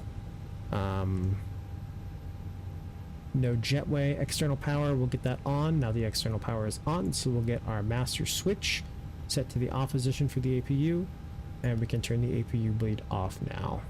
Alright, we can get our nav and logo lights turned to the off position. Beacon lights can come off, beacon lights can come off, strobe lights can come off as well. Disparking the boarding requested. Alright everyone, I think we made it just barely safe and sound. I think we buttered it, but that's okay. It doesn't have to think so, but alright, I'm going to get set up for the next leg. If you want to join in, I will be on VATSIM, and this will be from Pittsburgh to Charlotte, so feel free to join in if you want. Oh, there is jetway. That's nice. And then we will see you in just a minute. I'll be right back. Give me about 10 minutes. Use the restroom really quick, and then we will get going again. See you in just a minute. Passengers deboarding starting.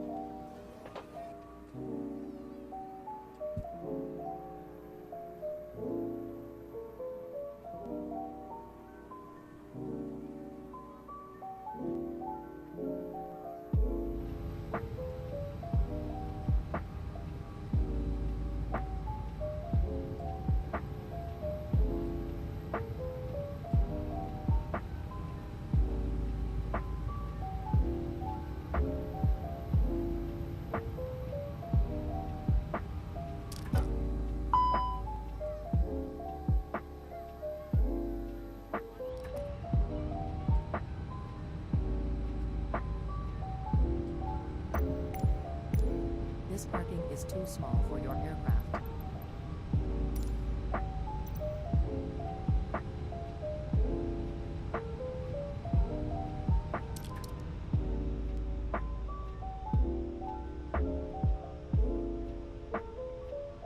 This parking is too small for your aircraft. This parking is too small for your aircraft.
All right, everyone. Hello and welcome back. We're getting ready to start our second leg from Pittsburgh now to LaGuardia. Wow, talking. To Charlotte. And actually, let me get this fixed up here so that you all can see the progress. We're going to edit this. We're going from Pittsburgh to Charlotte. Here we go, and we are American Airlines. Let's see, right now we are 2254, so 2254. Okay, all right, should be updated for you all in the overlay so that you can see where we're going and what we're doing and how close we are. So looks like we're ready to go in Pittsburgh. It's getting kind of dark, so we have some night ops. Exciting. So let's go ahead and jump inside the cockpit and get this thing rolling. So we are going to come up top. We're going to turn on the external power. And then we're going to get our batteries 1 and 2, switch to the on position. Awesome. Then we'll come up here and we'll get our left side ADIRS, right side ADIRS, and center ADIRS set to the nav position. We'll set our evac switch to capped. Ground control can come on. Crew supply can come on as well. And then what we'll do is we'll switch our nav and logo lights to 1. We'll get our APU master switch set to the on position. No smoking signs can come on. We'll get all of our lights cranked up so that when it does get dark, we can actually see. We'll arm our emergency exit lights. Let's see. And then we'll get our no smoking set to auto and then turn our cargo heat to aft. All right, looks good to go. Let's come over here to the electronic flight bag and make sure that we have everything loading. Yep, that's fine. That beeping is the nav catching up. Let's see. Panel states, we already did that. Mass and balance, this is what we want. So for today, for this flight, I shouldn't say for today, but for this flight, when we look at our OFP, we should have 5832 for the block fuel. So we'll come over here. 5832 is what we have planned. That looks good. We'll go ahead and load the aircraft. We'll go fast load time just for the sake of everything working quickly. We are loading fuel, which is good to go. All right. Next on our checklist, we would normally, like I said before, we'd contact ground. We're not going to do that right now because we don't have air traffic control at this time. We will have air traffic control later on in the flight, which will be nice. So we'll actually have some direction and some people to follow off of. Go away, bring that warning. It's been giving me this calibration null zone warning, and it's such a pain in the butt. Yeah, okay, I guess it's not gonna go away. That's fine. Anyway, so we don't need to contact ground because there is no ground, but that's okay.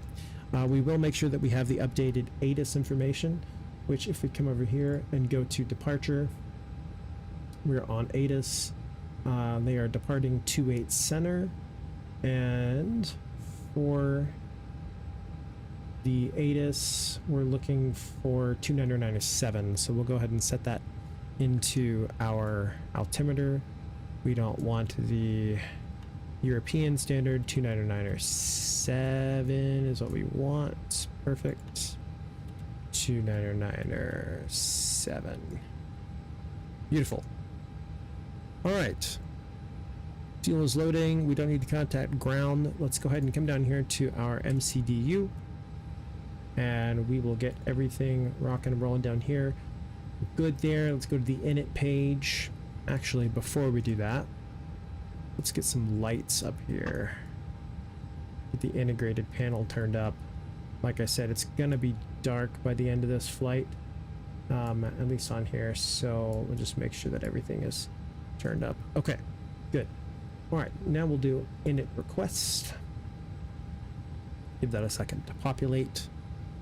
The flight today that we're mimicking is American Airlines flight 2254 from Pittsburgh to Charlotte. We're departing out of gate B32. So AAL 2254.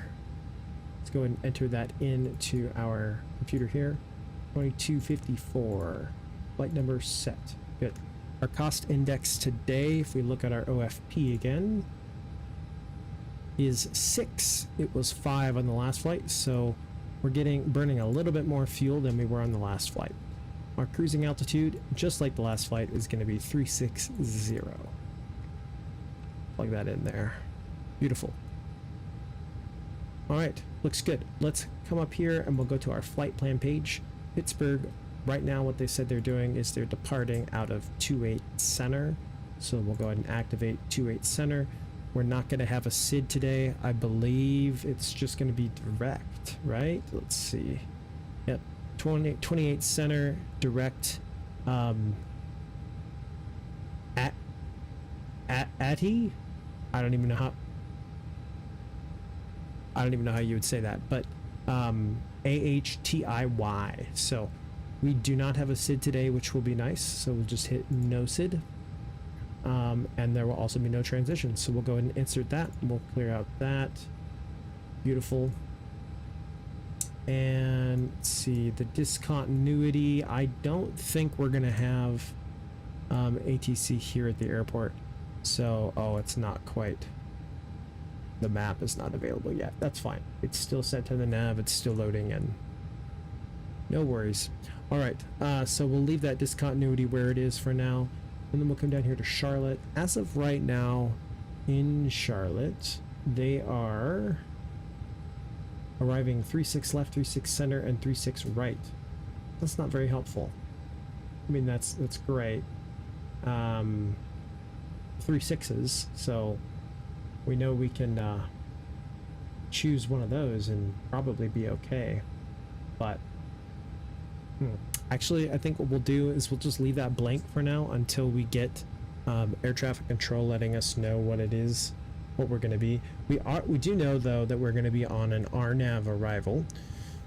So let's come back up here to our OFP, and then we'll be on the Parker 4 arrival with the Lindes transition. So go arrival. We're going to leave the approach blank for now. Let's see, can I just skip that? Perfect.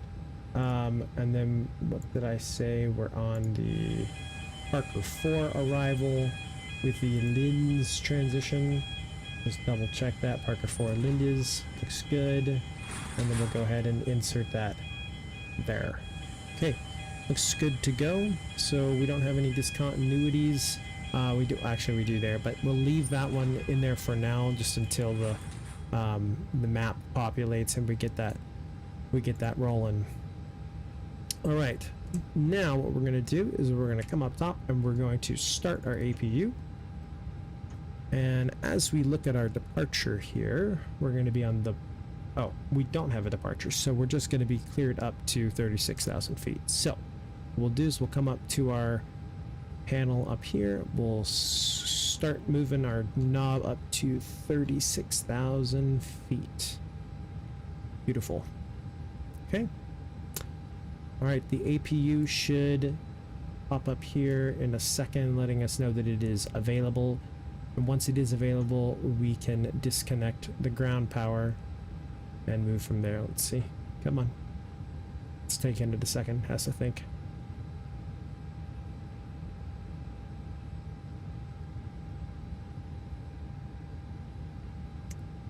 I guess while we're doing that, we can make sure our flight directors are on. And we'll go ahead and set our auto brake. Actually, I guess we can't do that yet. That's okay. APU is available now, so we'll come up here. We'll get our APU bleed switched on, and then we can disconnect our external power. Then we'll come over here, and aircraft is loaded. Excellent. We can disconnect the GPU for that external power so that they know that we are about ready to go, which we are. We're pretty close. Next thing we're going to do, we're going to come over to the first officer side. We're going to go to the ATSU menu, and we're going to go to the AOC menu, received messages. We'll accept our initial load sheet, return, and we'll accept our final load sheet, return.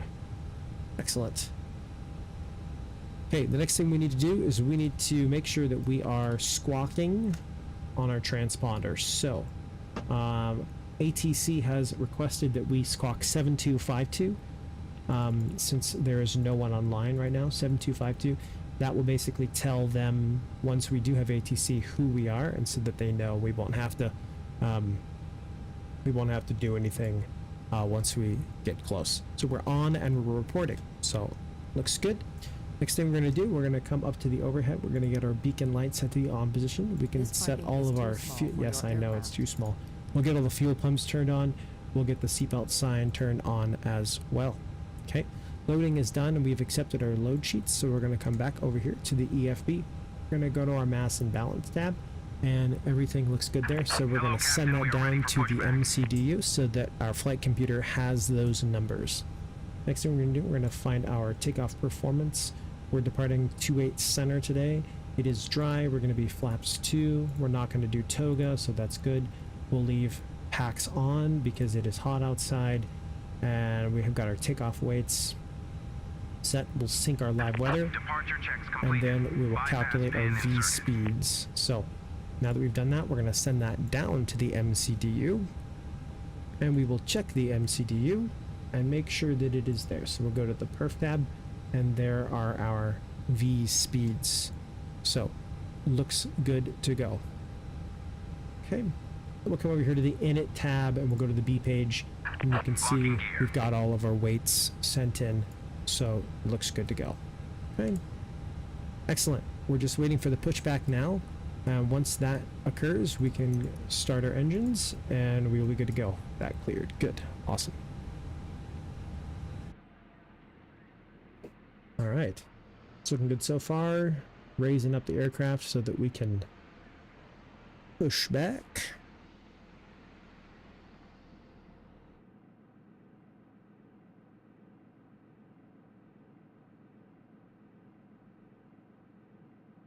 AB Gamerboy, you are American 2362. Awesome. We'll cruise at 360. Cool.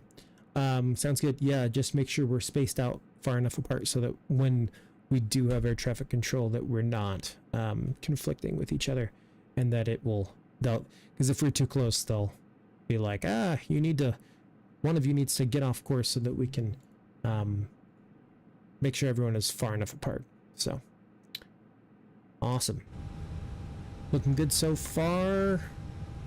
I think they're ready to go. Did he say that he was? I didn't hear him say anything, although I wasn't in the cockpit, so that may have happened too. Let's see.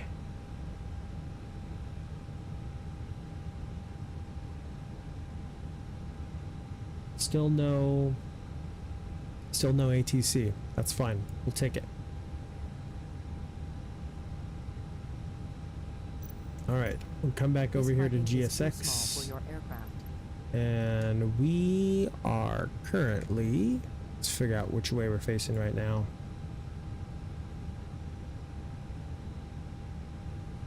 Find me.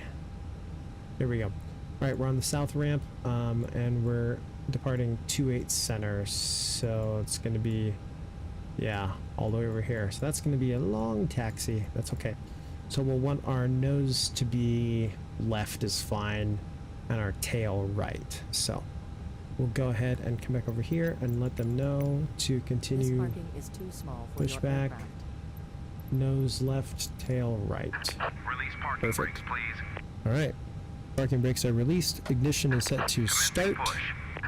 All engines clear. Start at will. And we'll go ahead and start number 2. Austin H, flight's going well. We just started the next leg from Pittsburgh to Charlotte. So hopefully it should be a good flight. And we should have some EGT here going pretty soon. Yeah, I think we're going to have some people join us, which will be good to go.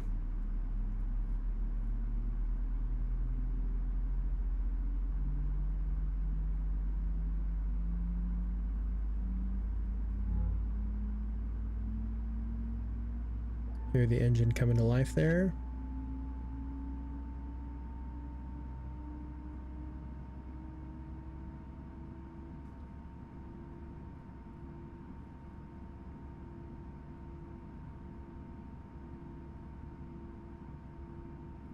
Awesome. I think we have a good engine start on the right. Yep, that just went off.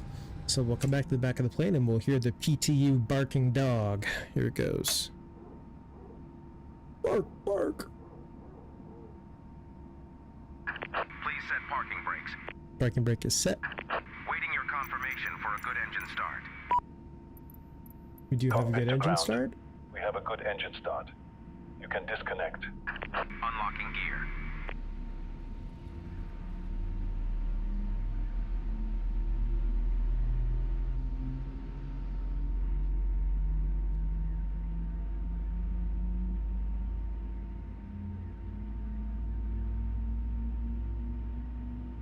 All right.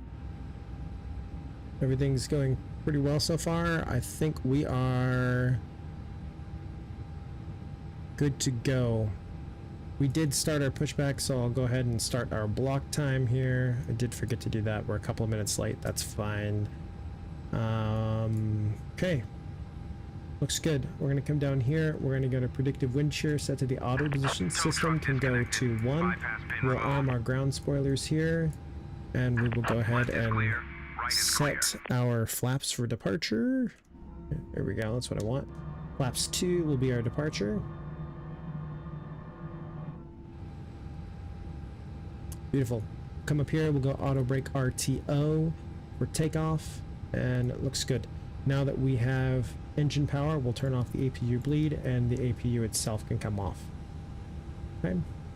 We'll get our nose lights turned to taxi. Nav and logo lights 2 can come on. Wing lights can come on. Runway turn off lights can come on as well.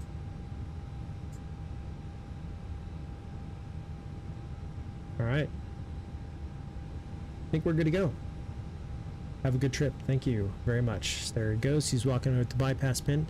So we should be good to go. Let me go ahead and call up the... If an airline asked you to be one of their pilots, would you accept the offer? Yeah, probably. I might, question their logic because I have no flight time, at least in real life, but yeah, I guess I'd say that's pretty cool. Anyway, yeah, that'd be really cool. Okay, we're good to go. So APU is off. We'll go ahead and release the parking brake. I'm gonna let the air traffic control in the area know. Let me just make sure I'm live there. Here's what I'm looking at. I'm looking at VPilot. Oh, that was loud.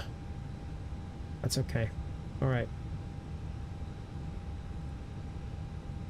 Pittsburgh traffic, American 2254, taxiing to 28 Center, Pittsburgh.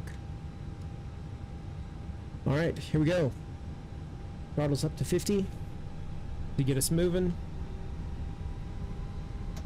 And bring it back down.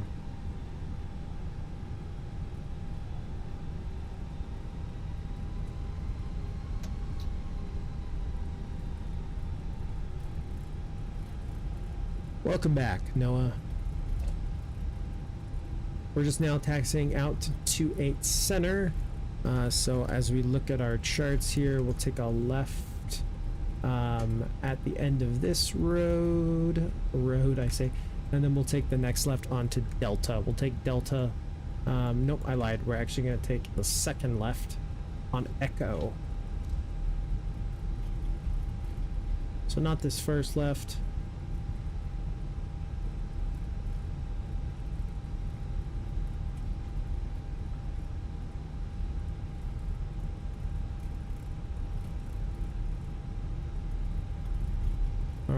And this is Echo, so we should be able to take Echo all the way down to 28 Center. I believe, if I'm not mistaken, let's see. Yeah, this is our runway right here. So we're just taxiing to the other end of it.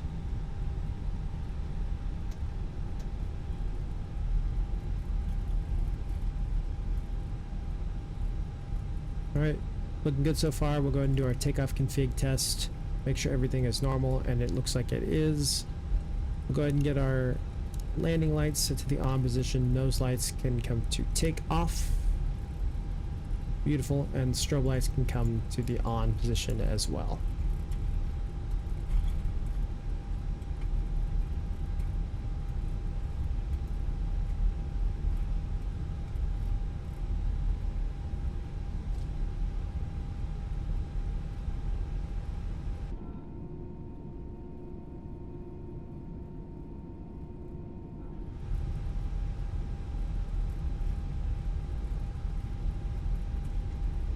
right. Looking good.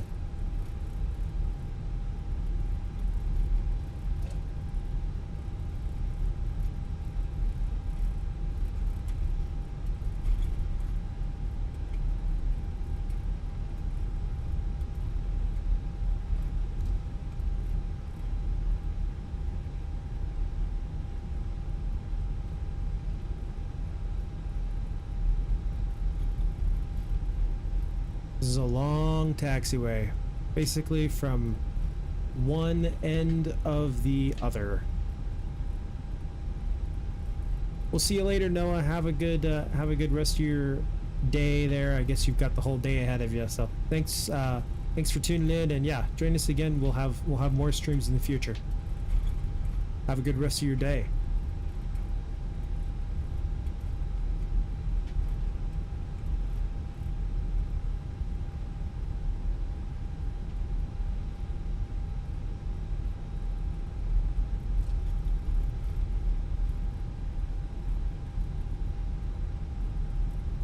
All right, I think we're coming up at the end of 28 Center now. It's a long way.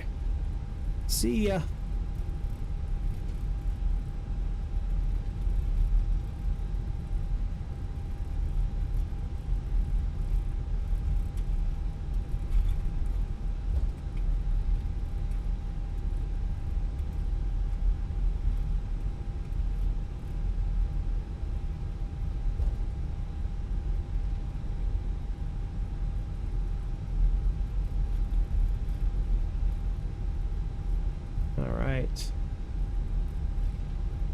I think we've just got a couple more taxiways to go before... Oh, we're crossing a runway here.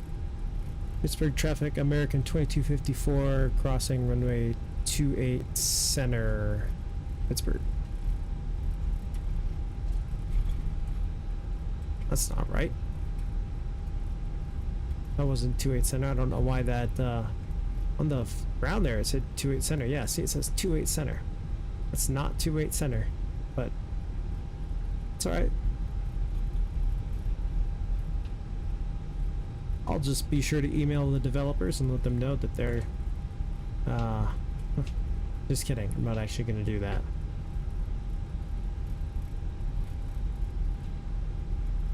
Alright. This is 28 Center up here. Yeah. Okay. Pittsburgh traffic, American 2254, holding short of 28 Center, Pittsburgh. See, it does say 28 Center. I don't know why back there it said the same thing. I need to get some scenery for Pittsburgh, because that does not look fantastic. Pittsburgh traffic, American 2254, lining up 28 Center for departure, Pittsburgh.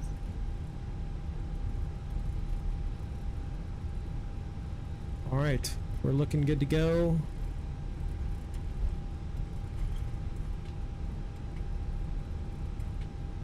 Do our last couple of checks here. Stop in the middle. Parking brake on. Okay, we got our ground spoilers armed, flaps are set, runway lights are on, turn off lights, landing lights are on, everything is good to go. We'll let the flight attendants know we're ready for departure. And let's shake and bake. Pittsburgh traffic, American 2254 departing 28 Center, Pittsburgh. Alright, here we go. Throttles up to 50%. And we'll go. Come on. Whoa. You're right, the mode selector was in the ignition. How did you catch that? That's cool, thank you. It probably was not letting us do that. There we go. Awesome, now we'll go throttle 50%. Thank you, Blue Mac. Welcome. And now we'll go.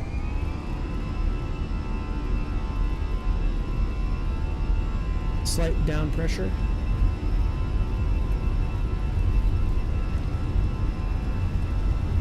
.80 knots, neutral on the stick.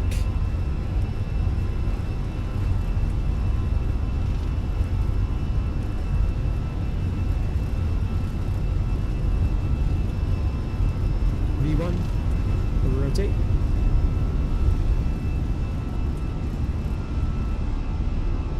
And positive rate, gear up.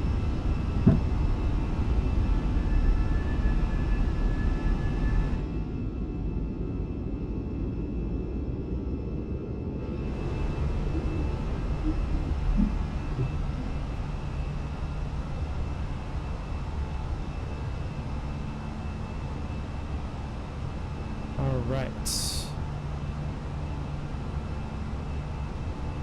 Get everything cleared out there. We're going to go direct to our first waypoint, which is Ahiti. I really don't know how to say that, so make that left turn out. Alright. Looking good. Go ahead and raise our flaps to 1.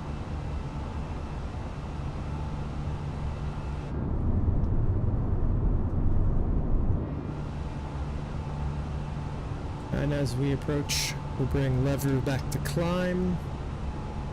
And we will go flaps clean at 200.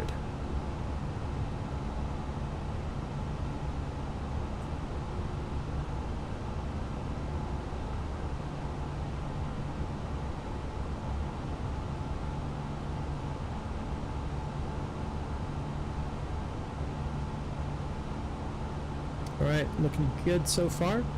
Coming up to 250 knots as we approach that. We'll make sure that everything is looking good here. Engines are looking good. We'll go ahead and disarm our ground spoilers since we're done there. Thank you for catching that. I didn't even see on the screen over here that it was saying that ignition switch was still set to the on position. So thank you for that, Blue Mac. Yeah, and so I think we're good to go. 5,000 feet. We'll let ATC know that we're clear of the runway. Pittsburgh traffic, American 2254 is clear of the field, Pittsburgh. See yins later. Alright. Looking good so far. We're on 122.8. Just want to make sure. We are squawking 7252, which is what they asked us to, because we are going to have ATC here in a little bit once we get down into Atlanta's airspace and DC's airspace. So, and remember, we are not on a SID, so we are kind of pretty much expecting our filed altitude. So we're clearing ourselves up to 360. And in that whole process, I forgot to start the chronos. So we're going to start that now, and it'll be about 2 minutes behind, but that'll be okay.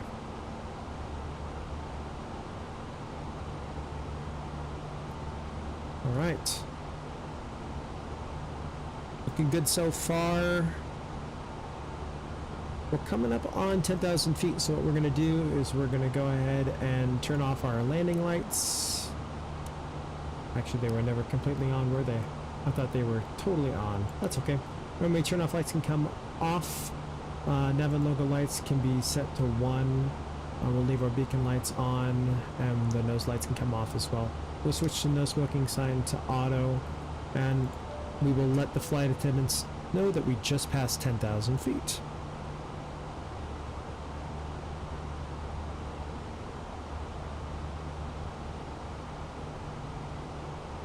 Oh, they were on. Oh, I moved them the wrong way. That's okay. There we go. Now they're fully off and not retracted. Okay. Looking good. Since we are past 10,000 feet and we are clearing ourselves up to 360, I will go ahead and switch the altimeter over to standard mode. Nope, there we go. Beautiful. Throttles and climb. Everything is disarmed. Looking good so far. Clouds are looking good. Like I said, and the first leg finally fixed my clouds so that they're not as grainy. There was a really bad texture. Shout out to Captain Canada. He showed me the setting that he had them on, and I think I don't even remember if there was a mod or not that he used, but finally got the clouds looking the way that they should without totally just desecrating the FPS. So still got some sunlight out there, looking good. I'm guessing it's going to be dark, if not going down completely, by the time we get into Charlotte. So, all right, and if we look on VATSPY here, take a peek. Here we are. We might end up picking up Indianapolis Center. I don't know. Let's look at our flight route.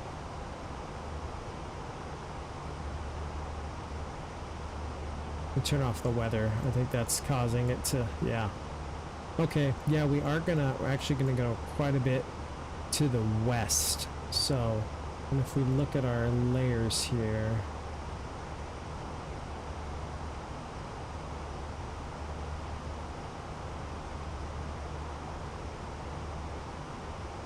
world map. Yeah, I think we are gonna cross over into Indianapolis Center. So, it won't be for very long though. So, because we'll make a turn out this way, and then down, and then we'll probably cross into no man's land for a hot second, because no one's out in DC. And then we'll be in, and then we'll be in Atlanta's ATC until Charlotte. So it looks like Charlotte still has ground at least. So we'll have some vectors coming in, which will be nice. 2254, there we are, looking good. And then here at Ahiti, we should make our gentle right-hand turn. Just past 18,000 feet, transition altitude. We're getting some bumps at the moment. Okay, good to know.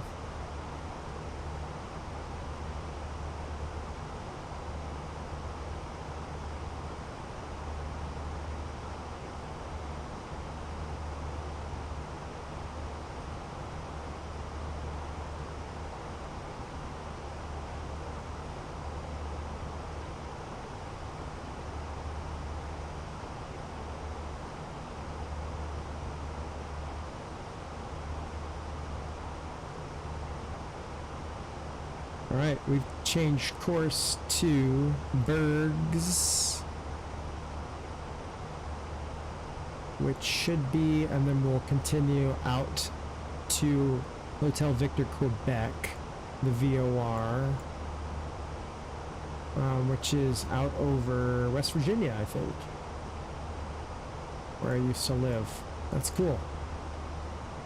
So the Hotel Victor Quebec VOR, and then should here fairly soon be crossing into Indianapolis territory. So I'm gonna dial up Indy. Let's see, the Indianapolis frequency.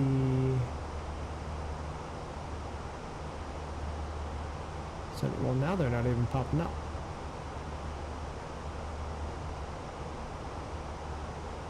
Refresh. Oh no, Charlotte went offline. Atlanta Center. Darn. I thought we were going to have some ATC today. Bummer. We'll at least have ATC on the ground, but whatever. At that point, it's like, who cares? But we will have Indianapolis Center, and that's on 128.22, so let's go ahead and tune to that 128.22.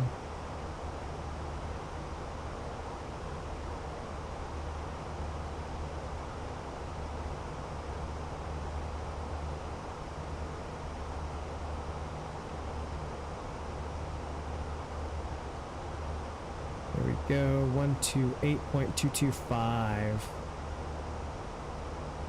Okay, I think we're good to go. V-Pilot's still not picking up. Not sure why.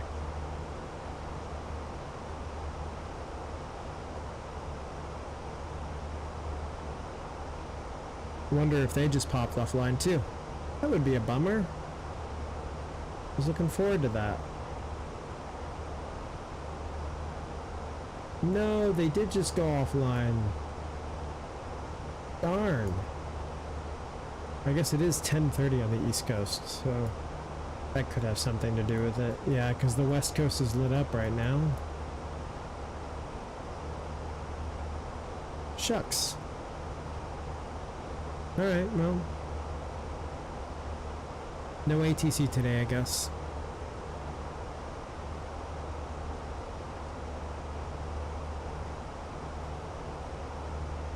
Alright, we're on profile. 25,500 feet is what we are currently passing.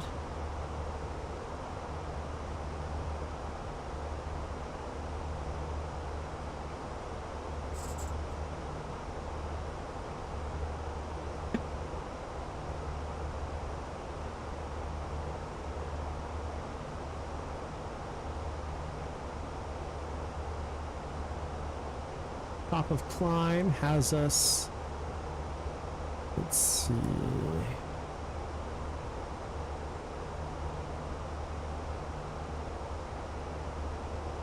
perf, that's what we want. Top of climb distance 59 nautical miles, puts us at about 23:48, so about 8 minutes from now we'll hit our top of climb.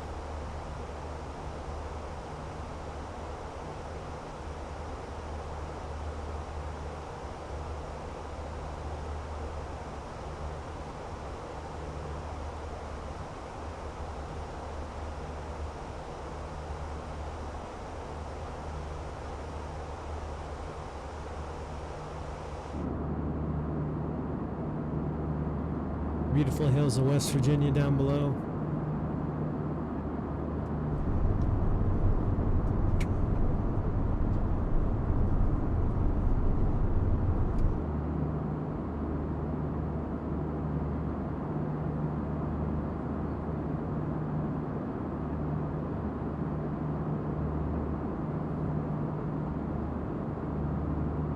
Well, if there's no ATC, I suppose we can just we can see what runway they're landing. 36 right. Yeah. Okay, we'll go ahead and plan for 36 right since there's no ATC. Because if there were ATC, I would probably wait until I can figure out what they're going to want us to do. So we'll go arrival. Then we'll plan for 36 right. And again with the Parker 4 star and the lens transition via Heckham. Is that right? Is it via Heckham?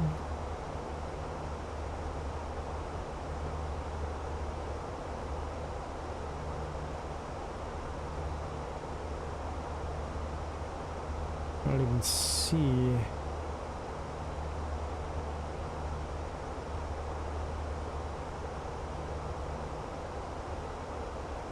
Let's look at the arrival.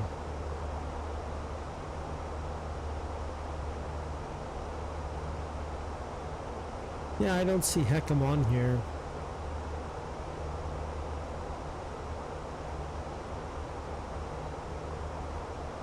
No via. Alright. Temporary insert. Beautiful. Papa drop, Willem, Susan, Parker. Discontinuity before sick due. And I'm guessing that is, yep, that's right before the glide slope. So, cool. Looks like we're good to go. En route to Bergs, and we've got our landing figured out. It is getting a little bumpy. I see what you mean, AB Gamer Boy. Coming up on top of climb, but I will leave the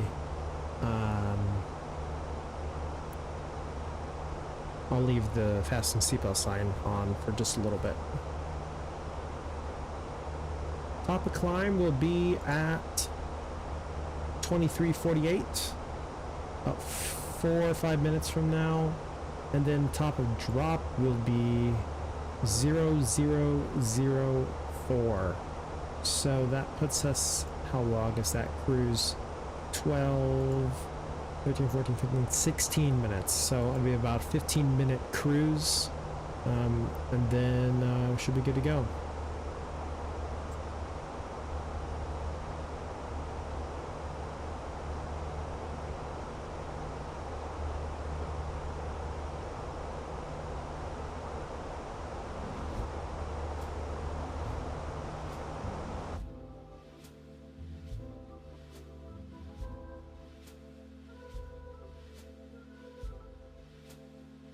I'll still be here. I'll just be in cruise mode, so you won't see me for now, but I'll still be here to chat. So.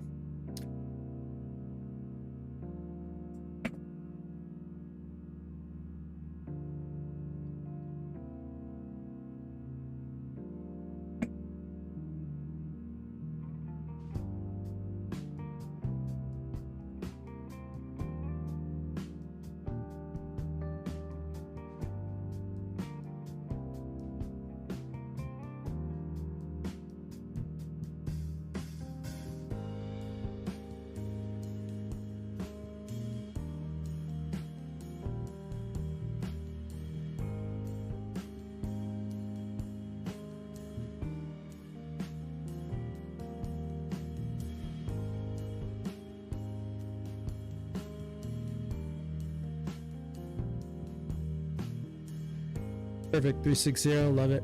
Yeah, we're just getting there too. We're passing through about 34,000 feet. So.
Alright, we're just getting ready to level off.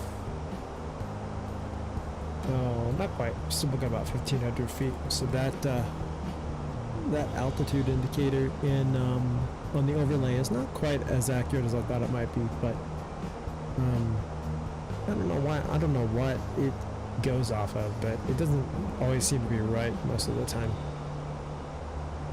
Because we're just passing through 35,000 feet. We got about 1,000 feet to go.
All right, we're just hitting our cruising altitude, so we'll come up here and we'll get the seatbelt sign turned to the off position so that people can feel free to move about the cabin. All right, looking good so far. We've got about 112 miles until our descent, so about 15 minutes so from now. So I will hang around for another 15 minutes and then I'll be back onto the screen, but I will be here.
Right. Let's check everything out, make sure we're good to go here. We got cruise coming up in 58 miles. So as we are starting to get closer, I'm going to go ahead and put in our arrival information. So what we want to do is, the first thing is we're going to come over to the EFB and we're going to go to the arrival landing calculator. We're going to be landing on 36 right today. We're going to refresh the METAR and then apply that to make sure that we're as accurate as possible. Looks like we might have a slight, let's see, 3.6, that's almost dead north. That is dead north, so we might have a slight crosswind, but nothing too bad. So what we're going to do now is we need to figure out our landing weight, and the landing weight, we're going to come from down here, and we go to our fuel predicted, and we need to add the zero fuel weight with the EFOB, the estimated fuel on board. So 56.8 plus 3.2, so that would be 59 plus 0.2, so 60 even. So what we're going to do is we're going to come back up here. I think I did my math right. So it'll be 60.0. I guess maybe I don't have to do that. Ooh. Try that again. 60.0. I guess I don't need to do that. So, and then it's saying that we should use most of the runway. Wow, it must be a short runway. What are we landing? Let's see. Look at our charts here. 36 right. It's not a short runway at all. Huh. Well, you must think that the conditions might not be as favorable. Oh, I bet it's because of the auto brake. We'll go medium auto brake. Yeah, so looks like we'll have a 3-knot crosswind of sorts. So nothing too crazy, but hopefully it should be good to go. Alright, now we're going to come back down to the MCDU. Clear that out. We're going to come over to the perf tab, and then we're going to go to the next phase until we see the approach mode. So the QNH currently for Charlotte is, let's see, 3005. So quite a bit high. 3005. So enter that there. The temperature is 22 degrees Celsius. The winds, like we said before, are 230 at 4. So 230/0. Pop that there. And then the barometric altitude. So these are our minimums. So what we need to do, we know we're landing on 36 right. So we're going to come up here to our approaches, find 36 right. We're going to do this one today. And then it will be right here. So minimums is going to be 807 feet. Yeah, 807 feet above the above, I guess 807 feet in general. 100 feet above the runway is where that's going to be. So at 807 feet, we need to be able to see the runway and be stabilized. So we'll pop that into our barometric landing full today. So our approach speed is going to be 137, and our landing speed is going to be 132. So should be good to go. And yeah, that's pretty much all we needed to do. As long as our runway doesn't change, we should be good to go. Started your descent to Charlotte. Awesome. We are about, let's see, back here. Yeah, we're about 26 miles from descent. So at 04, so about 3 minutes away, we'll start our descent. So the next thing we need to do is we need to check out our, I should just double check something. Our flight plan. 26 right. Make sure there's not more than one of these. Yeah, okay. Looks good. Yeah, so what we need to do is we need to enter our lowest altitude possible. So when we look at our arrival, we're going to come in over here. Actually, there we are right there on Lindes. We're going to come down and we're going to, our lowest altitude is going to be 12,000 feet, except we need to be ready for 3-6 right. I'm going to pin that really quick. When we look at that, we need to intercept the glide slope at 2,500 feet. So we're going to set this to 2,500 feet. So looking down here, there's 3, switch over to 100 mode, and there's 2,500 feet. Okay, you can see this arrow right here. That is where we're going to start our descent into Charlotte. So, and we've got about, according to Perf, about 15 miles, so very soon here. I'm actually going to go ahead and start it now, a little bit earlier. I like to descend a little bit sooner than most. Stop that. Descend a little bit sooner than most, just because I prefer to be ahead of it. Ahead of the descent, ahead of the aircraft, than behind it. Because the last thing you want to do is, sorry, that was really loud.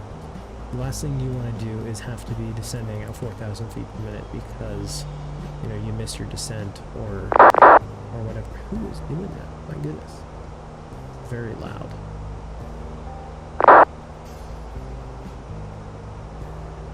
All right. Let's see. Yeah, I'm just gonna switch off the intercom. So, all right. Someone is over there messing around on the Unicom frequency, so I'm just gonna go ahead and switch off of that. Let me just double check that there's no ATC. There shouldn't be. Charlotte has. Yep. There we are right there, coming into Charlotte. Looking good to go. Hey. Descending now to 35,000 feet. I'll go ahead and let them know that we are descending. Oh, I not hear that. Let me turn off the music here.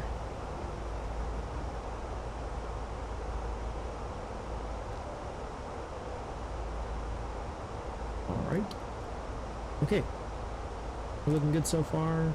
On track. I'm going to turn the fasten seatbelt sign back to the on position. And we should be good to go.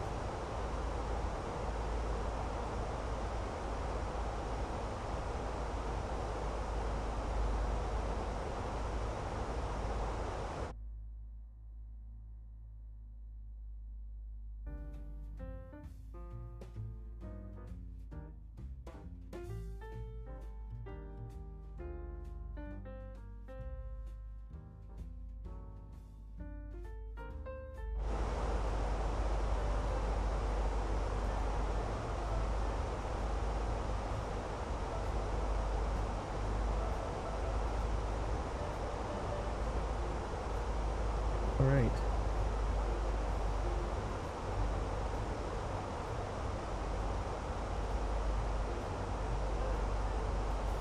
Company message. We'll come over here to the first officer side. We'll check the AOPS. Usually they're just talking about the AOC message and how we should be good to go. Looks good. Everything's on track. Okay, let's go ahead and take a peek at our arrival here. So we're on the Parker 4 arrival. You can see we're coming into Willem. We need to be at 270 knots and at or above flight level 240. So we are at or above 240, and then we need to be at 270. And you can see we are a little bit slower than that, but it looks like it's going to kick it up as we start to descend. So, because it's restricting us at 3,000 feet. Which it looks like is the next bottom. Let's see. Yeah. Yep. Okay. Everything's looking good. Come down here and look at our flight plan. Just make sure we're good to go. Yeah, there's that. Let's see. We're coming up on Willem. Yep, so 3,000, sorry, excuse me, 30,000 feet, 252. You can see we need to be at 270 at Susan at flight level 170. So, all right, looking good so far. Get ready for the altimeter in Charlotte, which is a little bit high right now, actually, higher than I thought it would be. The altimeter is, if we look back up here, since we don't have any ATIS, altimeter, 3005. So, we won't switch that until we get to 18,000 feet, but when we do, we'll switch it over to 3005. Alright.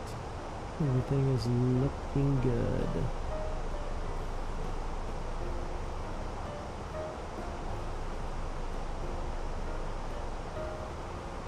Hopefully we won't have any more trolls. I'll switch back to 122.8. We'll see if they continue to troll us. Passing through 29,000 feet. Yeah, I don't pay any attention to the altitude on the overlay up there. I don't know why. It seems consistently to be over 1,000 feet off. And I don't know what it's syncing up to. I wonder if it's my FSU IP7 or something like that. Maybe that needs to be updated, but either way, it's not quite lining up. So, all right, let's bring you all back up into the cockpit.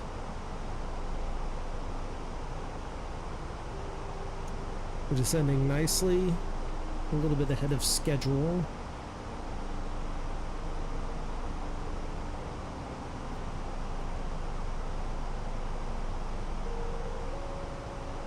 There we are, coming up on Susan, 170 or higher.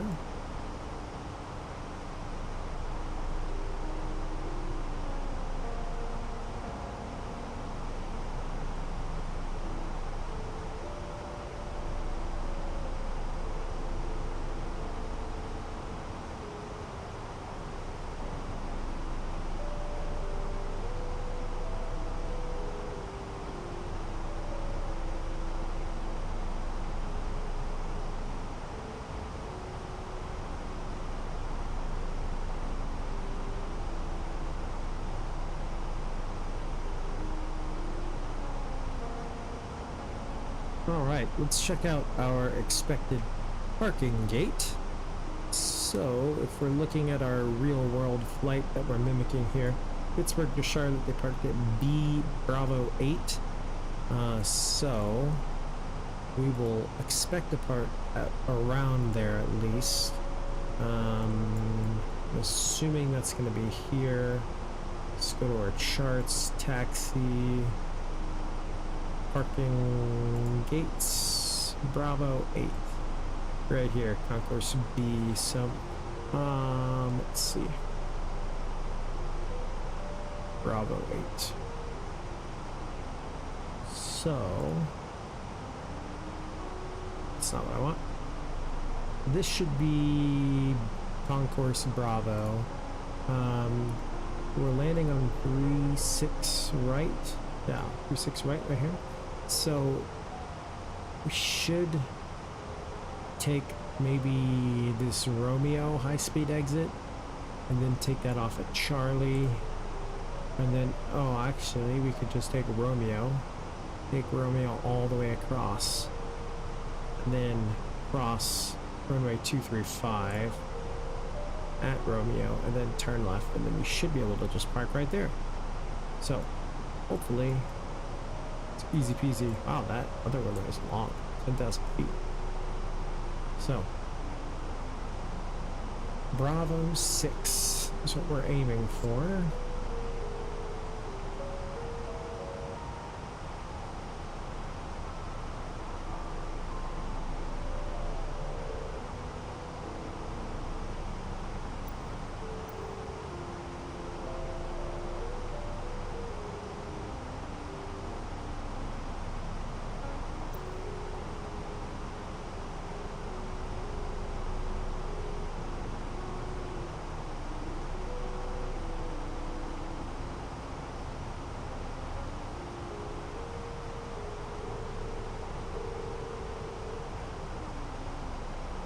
And see at Parker up here we have a discontinuity. So let's just double check that.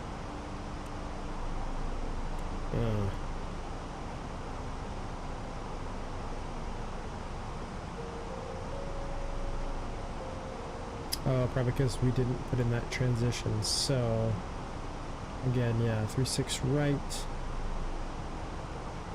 And I guess we will be via the Heckham.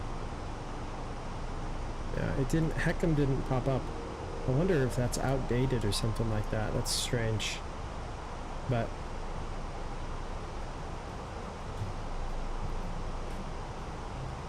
yeah, Parker, we need to be at flight level 200. So there we go. That's better.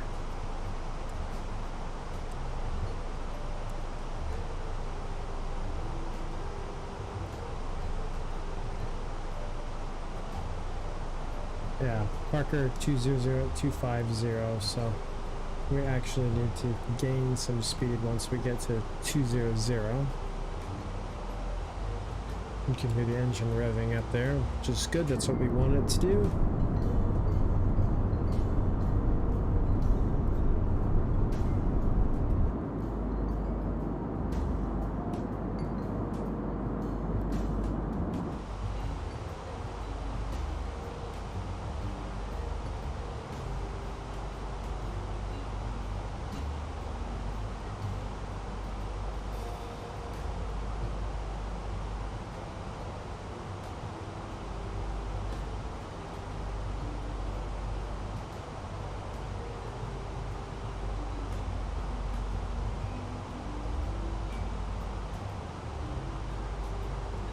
Alright, and after we descend past Parker, our next altitude is going to be between 12 and 15,000 at Aiken and Thack. So, once we pass Parker, I'm going to go ahead and switch over to the altimeter for Charlotte. Should start a nice right-hand turn here in just a second.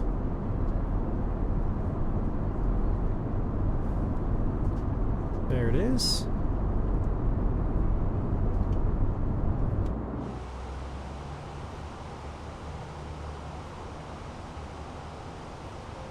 Okay, so again, we are 3005 for Charlotte. So 3005. Go ahead and sync it on the first officer side.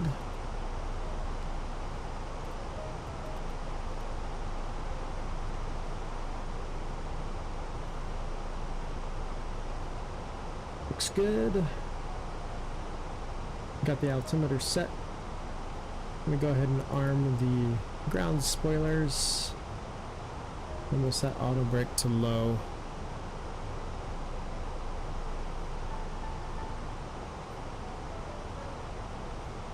Now that we're through 18,000 feet, I'll go ahead and turn. Oh, they were already on. That's fine. No smoking signs can come on as well. Okay.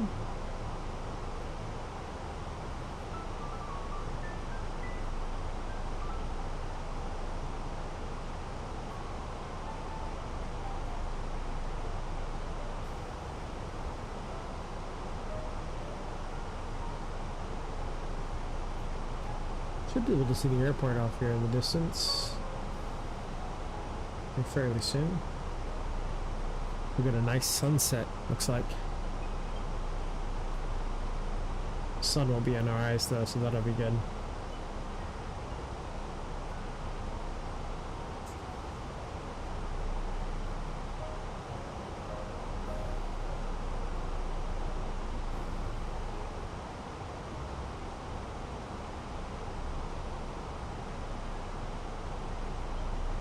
Alright, so for 36 left, center, and right, after we cross Parker, we'll cross on track 157 to Aiken between 12,000. We're doing that now. Then Thack, Sea-Docks. Then on track to Vol. After Vol, on track 183, which is almost directly south. And then we'll expect radar vectors towards the runway. So what I'm assuming we're gonna do, since we're landing on this runway right here, I think, yeah, that runway right there, we're gonna come in pretty close actually. We'll probably actually make, I don't know, it's kind of a sharp left turn. Probably make some, go out quite a bit further before we make that turn left to line up with 36. But, yeah. It's looking good so far. Looks like we're on track. Yeah, it's saying, oh, it's going direct Heckham, huh? Is Heckham... It's not even doing the star. This is Parker 4, right? Yeah.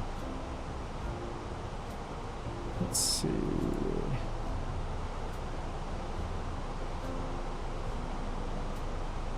Arrival.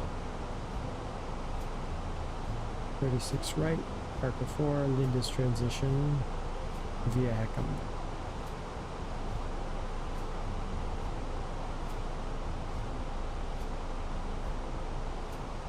No, it's not wanting to load into our computer. It's just missing all those other waypoints. So I'm gonna go ahead and manually take over here. I'm gonna turn our vector to 190. So we'll make a nice right turn to 190. And we'll continue our descent down to 2,500 or 3,500. Nice view.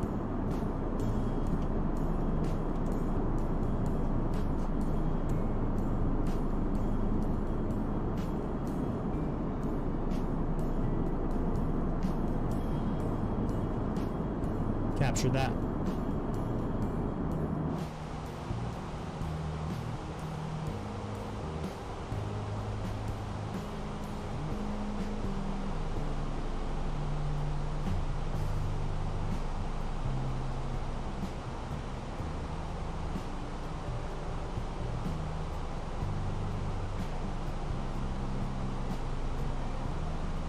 Alright, just as a reminder, our approach phase, our landing, we're going to want to aim for 137 so that we land at 132. So, we will start to slow down here in just a little bit because we're approaching 10,000 feet. The runway should be the airport right there. Yep.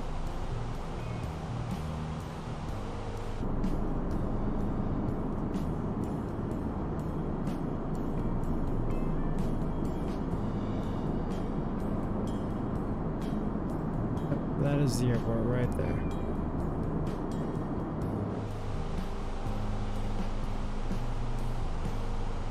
Alright, we're coming up on 10,000 feet, so we're going to come up here, we're going to get our landing lights turned to the on position. Nose lights can come to the takeoff position. Nav and logo lights can come on to 2. Runway turn-off lights can come on as well.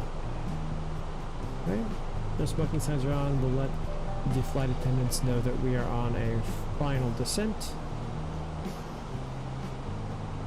And everything's looking good. We're at about 250 knots, which is where we want to be.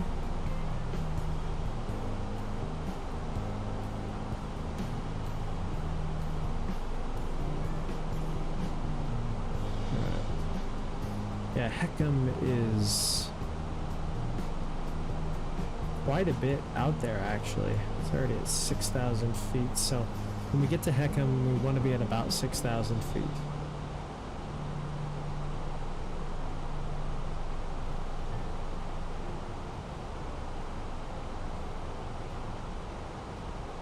I'm actually going to set this for 6,000 just to make sure that we're good to go.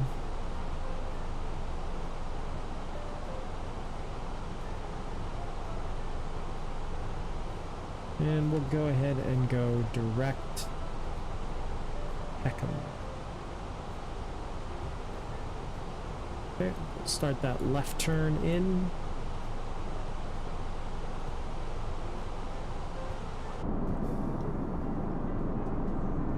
Suburbia Charlotte.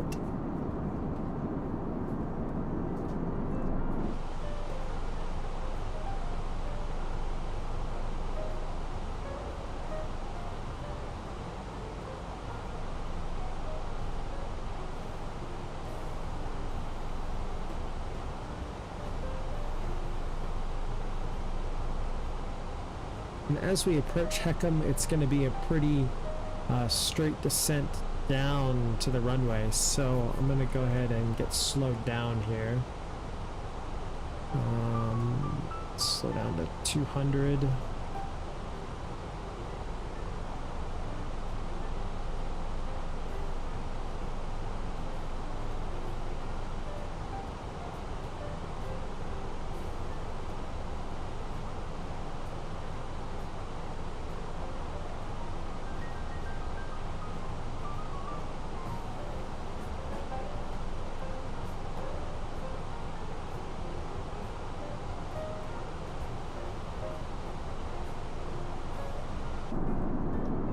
Some flaps out. Spoilers, excuse me.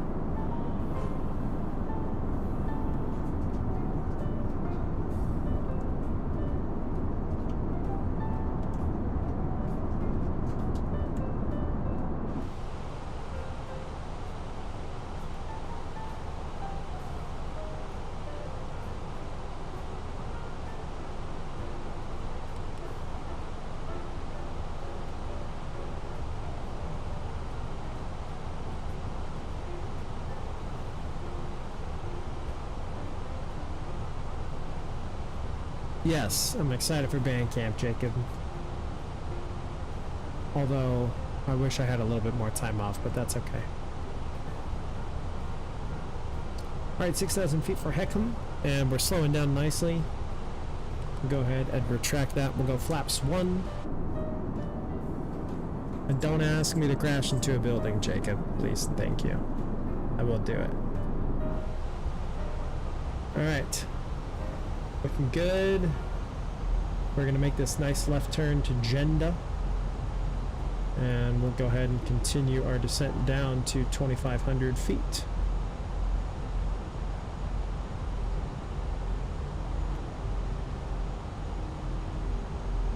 As we're getting close, we're going to go ahead and turn the landing system on, ILS system.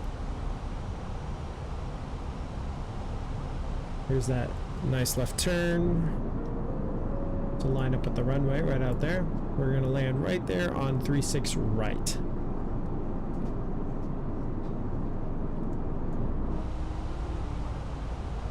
And as we make that turn in, we will arm our localizer so that we are ready to capture that as soon as we have it.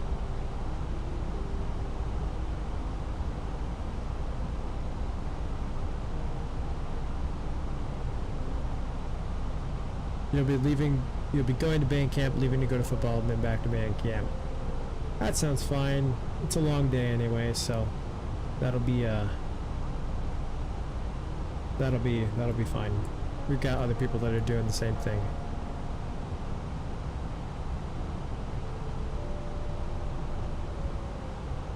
Alright, here comes the localizer. So this little diamond right here, that is showing us where the center of the runway is. So if we have the center of the runway and the center of the yellow bar, that's saying we're lined up with the runway.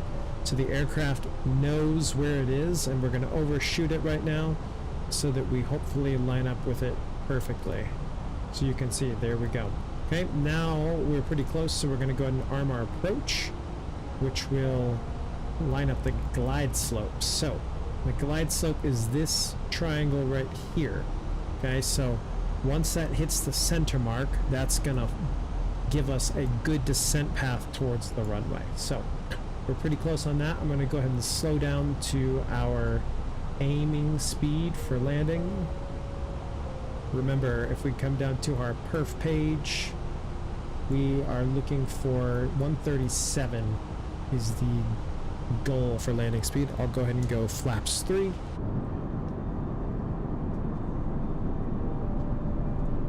Okay. And now continuing to slow down. 137 is what we're going for. Actually, we'll go 138. We'll go a hair above. Once we hit 2500, we'll go gear down. This is turning out to be a really pretty approach. Well, there's someone right there. Charlotte traffic, American 2254. We're on final for runway 36 right, Charlotte. 2,500. 2,500 feet. Gear is coming down. And we'll go flaps 3. And we have the glide slope.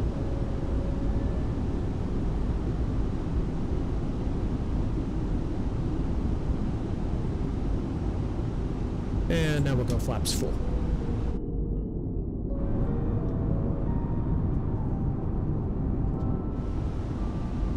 Alright, looking good so far.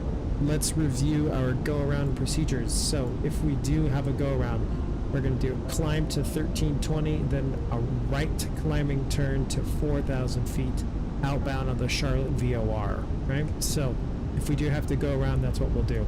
We'll go ahead and make sure that our spoilers are armed. Ground spoilers are armed, flaps are down, gears down, lights are on, gears in the green, we are in the green, we're good to go. Everything's looking good. Glide slope is captured, VOR LOC is captured. We're on approach. We're good to go. We'll go ahead and give everyone one last all call, let them know we're coming into land. And let's hope for a butter, chat. Hopefully that landing rate will actually get my butter, because last time I got gypped, it said I had a way harder landing than I actually did. I'll scoot back a little bit so that I can get my feet on to the pedals. I feel like it got really dark as soon as we started final approach. We're looking good. We have our landing speed set, and we'll go ahead and program this for 4,000 feet, just in case we do need to do a go around. 1,000 feet checked and stabilized. We are good to go.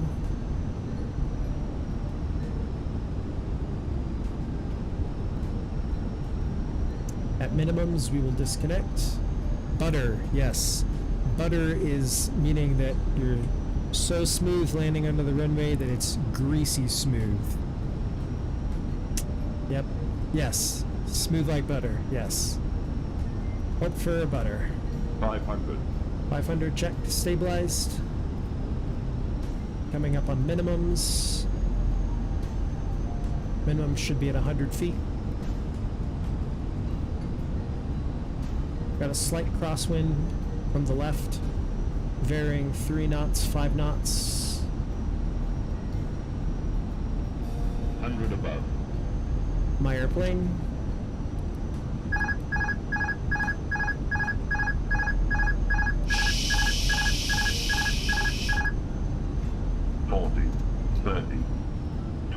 Retard. 10, 5.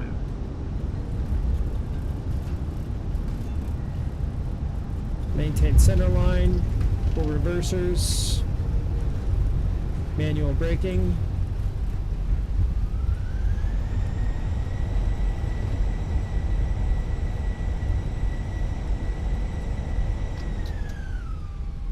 All right. Looks good to go. 269 feet per minute. I still don't think it was that hard, but all right, we're gonna take this left turn. What did we make? Let's see. This is Alpha. That's okay. I was shooting for Romeo, but we'll take Alpha down. Now that we're done here, we'll go ahead and clean up all of our flaps and spoilers.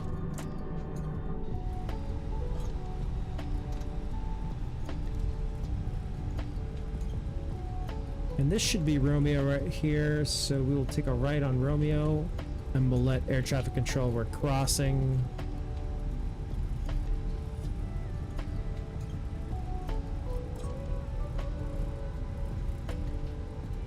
Charlotte traffic, American 2254 crossing runway 5 and 23 at Romeo, Charlotte. All right, we'll go ahead and cross here. And we'll go ahead and get our APU started. Master switch on. And we'll go ahead and start that up. Go to GSX here. See if we have... Ooh, we do. Bravo is what I would like, please. Bravo 6, that is exactly where we want to park. So, let's do this. Yeah, sure, we'll request to follow me. Hey, they even have American Airlines. Beautiful. American Airlines is my virtual airline, so that's why I'm flying this flight. I'm employed with American Virtual Airlines. So, I'm required to fly into or out of a hub. So this is one of American Airlines' biggest hubs that we've got. Let's see, make sure everything is good to go here. Oh, there's our follow me. Where did it go? It was just here. Hello? Oh, there it is. Perfect. All right, I'm following you. Follow me, car. Jacob, stop. You're acting like such a junior high kid.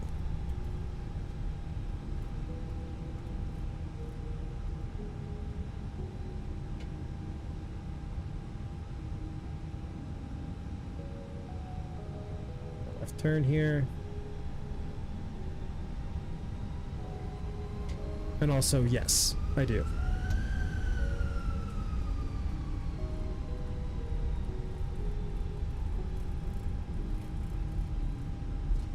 Got all the fire trucks. Apparently someone's on fire. That's not good.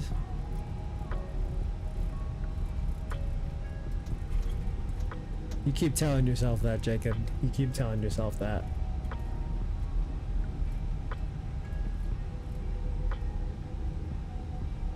Alright. Looking good so far. Oh, and just, yeah, go ahead. Gourmet truck. Just go right in front of the 12-ton airplane. About to run you over with a ton of jet fuel on board. That's really smart.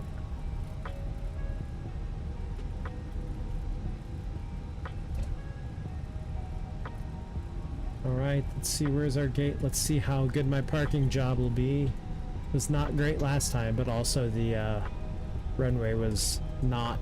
The runway... Pfft, the gate was not well equipped, as they stated, so...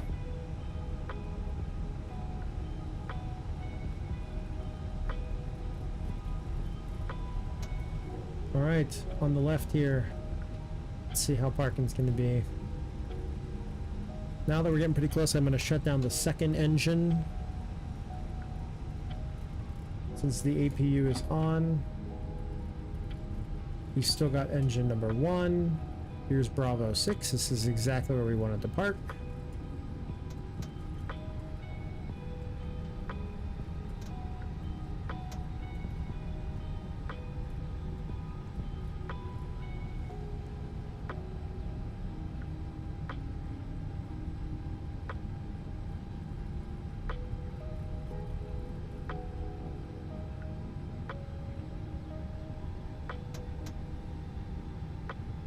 Alright, not too bad. Not too shabby. Alright, we're gonna cut the engines. Come up here, get the APU bleed on. Seatbelt sign can come off. Get that turned off. Perfect. And the last thing we're gonna do is... I'm gonna connect the external power, and then we can shut off the APU. And the APU bleed. We'll get all of our lights turned off. Beacon lights can come off, wing lights can come off, nav and logo lights can come off. Nose lights can come off as well. And wing turn off lights. Go ahead and turn off the emergency exit lights. Turn our cargo heat back to cold. Turn off all the fuel pumps. And then we'll go ahead and get our crew supply oxygen off. Ground control off. Actually, that was already off. Perfect. We'll get this set back to capped and pursed. We'll turn off our IRSs. and we should be good to go. The only thing left to do is to turn off the external power and the battery. And there we are, folks. That is the Passengers flight. to boarding starting. Perfect. Well, thank you so much for joining in to another great stream. I appreciate everyone that was able to join in. I hope you all have a great rest of your week. And thank you for tuning in. Be sure to tune in next time. I should have another couple streams coming up here pretty soon. I'd like to do this some more. So thank you all. We'll see you later and have a great rest of your evening. Bye.